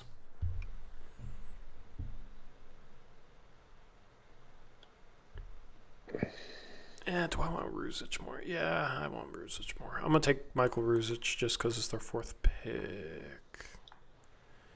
I have a sleeper of mine that I have yet to take that I don't think you'll take. Okay. But I just haven't found a landing spot for him. I'm about to take him. No, you're not. Yeah.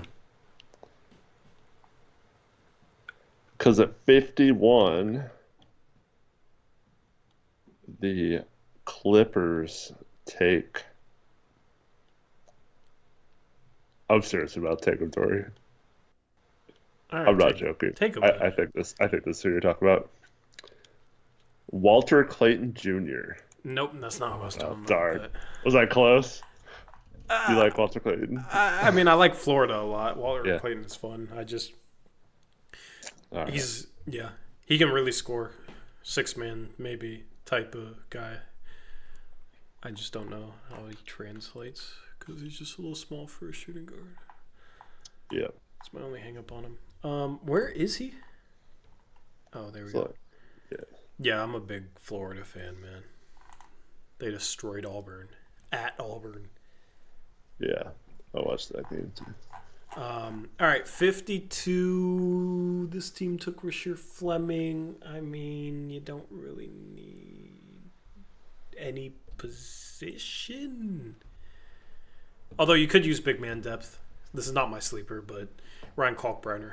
Kalkbrenner makes a lot of sense because they need big man depth. I mean, they have Jalil Okafor on a 10-day contract right now, so there we go. Oh, the next. I'll take my guy with the next team because he's a perfect guy for the next team. All right, I'm up with the Lakers. Can chat guess my guy? Do the Blazers not have a second round pick? No, they don't, unfortunately. I wish they did. I really wish they did. Are you guys John Mobley believers? Eric likes him. I don't. Yeah, I like him. Drake Powell, LOL. Yeah, I mean, I just haven't found a spot where I like Drake Powell. I probably would have taken him for one of Eric's teams by now. What happened to Coleman Hawkins? I mean, he just is perpetually stuck in college. So terrible this year. Yeah. Like awful. Yeah, he's undraftable now. He should have entered the draft earlier. Man, I wish I had like a rim running big that was like not like close to undrafted, you know? But, like there's like no one. I mean, they can always find a rim running big on free agency. No, I know.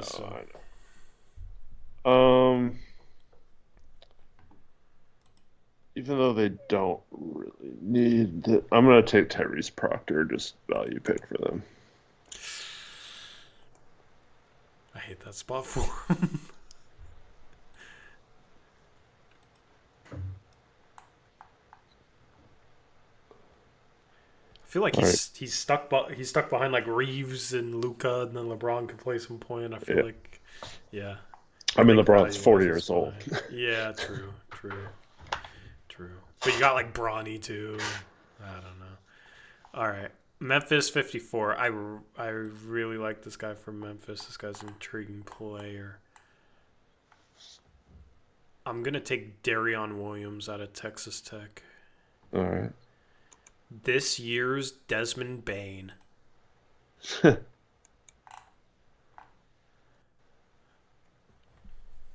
right, the Suns are back up. Yep. They got Renaud earlier.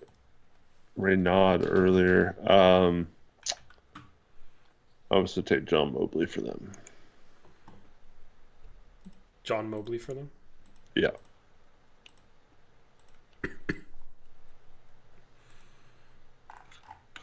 All right.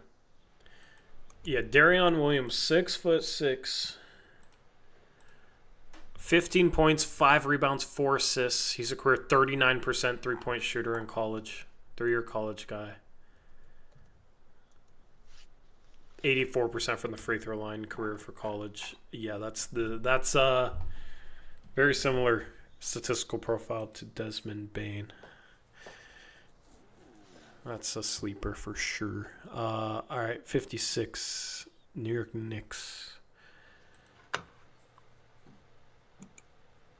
I mean, you need some depth, I guess, and high floor with maybe solid upside at this point in the draft. Like, Drake Powell's fallen too far. I'm going to take him.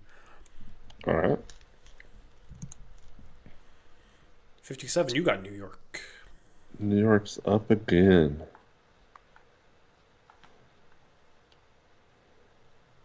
Why is Aaron Scott at 60 on no ceilings, a draft board? Oh, is it just Is alphabetically ordered after is 59? I he's at think it is. 74. But after 74 it's Yeah, I think at 60 it's alphabetically ordered for me. I was going to say, no way.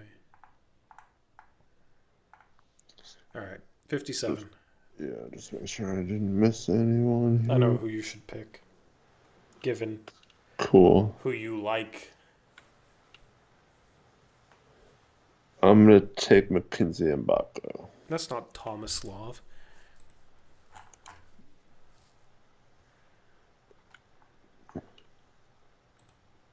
All right, Mbako. Where's Mbako? What do they have him listed as? Small forward. Okay. For some reason, he wasn't showing up. 58. All right. Magic have taken Maluat, Traore, and Ian Jackson. All guys with a lot of hype before the season. Interesting draft so far. Yeah, they need, I don't know. I mean, it's the end of the draft, so you just take whoever. But, I mean, who is even here? Like, none of these. Oh, you know what? Role player. Kind of fits a need. Kobe Bryant. Highest floor player on the board at that pick. And fits a need. All right, 59 is Cleveland. All right, Cleveland is just going to stash Hanson Yang. All right, and then the final pick, we got Houston.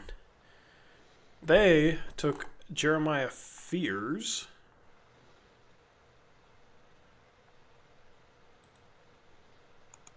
Man, where's Steinbach, man? Number 9 failure in the draft. I mean, Tahad Pettiford is on the board. That feels like a Rockets type of guy.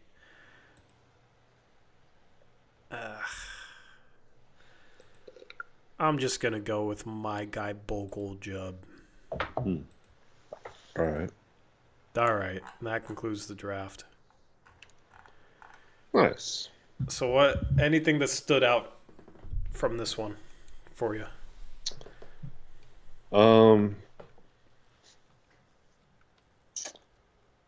Let me just... Asa Newell, I think, is like the perfect guy if the Blazers end up back part of the top 10 that I would like a lot for them. Yeah, I would feel good if we get like the 9th, the 12th pick. Yeah. If that's who we end up with. Yep. Renaud 29 I liked as a bold pick. Think Pate is just always perpetually going to be a bold pick for me because he's a second rounder, but I think upside wise he belongs in the first. Sergio De La Rey. Have you looked into him at all since I brought him up? Yeah, a little bit. What are your thoughts? Yeah, I mean, I don't know if I have enough on him to really... I don't know. I'm kind of neutral on him right now. Yeah. Haven't seen enough. Depending on how Carter Bryant plays the rest of the year, he might end up in my lottery. I'm just a Carter Bryant fan. Yeah, I like Brooklyn getting Ace and Boogie in this draft. Yeah.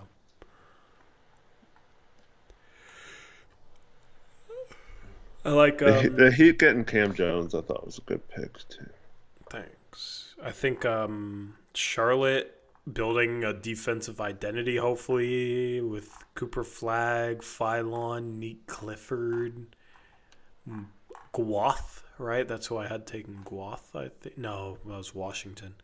I thought I had Charlotte taking someone else. Maybe not. But, like, those three guys really help you defensively. Mm-hmm. I think the arrow at 38 to Sacramento is a steal and a good fit.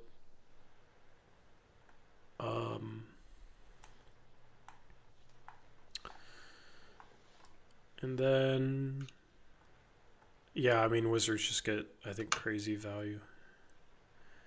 Yeah. With Will Riley. I wasn't even thinking about him until I took him. Will Riley, Isaiah Evans at 27. You got some upside, so. Yeah. Cool. That's mock draft 3.0 in the books. All this will be saved on our Fanspo page. Why did it go to DinkPate? I'll save it on our Fanspo page. Anyway. We're going to be live again on Wednesday. Okay, live again on Wednesday. And we'll do the charity night that night because I forgot with the mock draft. It'll be a members night and a charity night.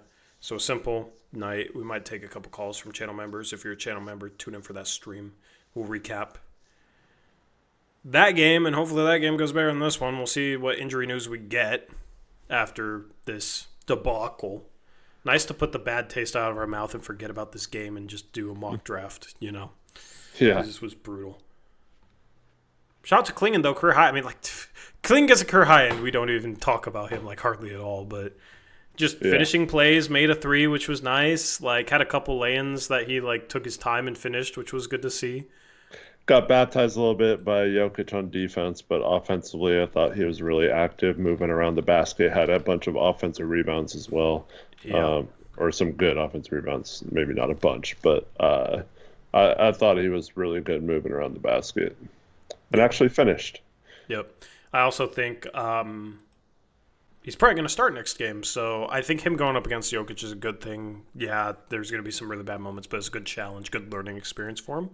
Playing against the best player in the world. That is literally the best player in the world. It is. That dude is insane, man. That dude is absolutely insane, Eric. I know. Also, did you see my record in picks against the spread today? No, was it good? 9-2. We collectively went 65-78, but I went 9-2. Nice. I disagreed with chat on a ton of picks, but somehow I only gained 3 games on them. But yeah, you went 5-6. Take it. Crushables went 8-3, so he's 4 games back at chat now. And yeah, it was a good day for me, not a good day for everyone else, but yeah. Yeah, I should have taken the Celtics instead of the Heat, and I should have taken the Nets instead of the Hornets. Although the Hornets almost brought it back for me. But if you want to get in on spread picks, your number one source is, of course, BetUS. You can tail chat's picks this year and picks against the spread. That's a segment we do on our second channel Mondays and Thursdays at about 4 p.m. Pacific time. We pick spread picks, and chat, you guys do chat polls and you guys pick games. Chat has been consistently above 500, so you can copy chat's picks. You can use that promo code YouTube150 and get a great promotion on BetUS 150% sign-up bonus on your first deposit, 125% bonuses on your next 2 deposits up to $2,000. That's the promo. Great promo. Best promo out there. So check it out if you want to get in on All-Star Weekend lines. I'm sure they'll have those. We'll take a look at those next game. Next post-game stream, we'll see what they have. And, yeah, any other sports. Baseball's right around the corner if you're into that sort of thing. NASCAR's right around the corner if you're into that. Daytona 500 next weekend, Eric. Football's over. NASCAR's back for me. So I always look forward to Daytona. But, yeah, man. The Blazers got one more game until we get a break. And it's funny because it's oh, man, this break, we're actually enjoying watching the team play. So this break kind of sucks. And now it's oh, thank goodness. Thank goodness the break is here, man. Because I already, it took 2 games like this, and I'm just fed up with them. But, normally we're not caring about wins and losses at all and not expecting anything out of this team this time of year. So it's a little different. Just wish we had some new players to talk about. City Sissoko on his way. Yeah, City's cool, but yeah. City to save the day. Anything else, Eric? Oh, thanks for watching. Hope to see you on that stream on Wednesday. And then, like we said, we have a little bit of a break. But, yeah, hopefully we can talk about the Blazers with some positive stuff going into the break. Yeah, that's the goal. But schedule-wise, yeah, post-game on Wednesday. We'll have picks against the spread, 5 games on Thursday to pick from. Even though that'll be the start of the All-Star break for the Blazers, so we'll have that stream. That'll be live around 5 p.m. Pacific because that's when the first game starts. And then we will have a Monday night stream is the plan right now because we won't have picks against the spread, so we'll just stream Monday night and kind of recap All-Star weekend and talk about second half of the year for the Blazers and what we want to see as well as any news. And then we'll be back to post-game shows. The next game after that, I think, is Thursday. So we'll have picks against the spread and post-game for the Lakers game. That's the schedule the next week and a half. Anyway, we're out of here. Shout out BetUS for sponsoring the post-game stream. Appreciate them as always. Appreciate you guys as always. Have a good rest of your night, and we'll catch you again on Wednesday. Hopefully you enjoyed the mock draft better than you enjoyed this game. The Blazers lose. They get destroyed. They give up 146. They get smack-talked by Jamal Murray, and they get injured. Brutal, brutal, brutal game. We'll see how bad the injuries are. Hopefully they're not serious. We'll tweet about them. So make sure you follow us on Twitter. Links in description box below. Discord link down there as well. And we're out of here. Until next time, as always, peace out. Go Blazers!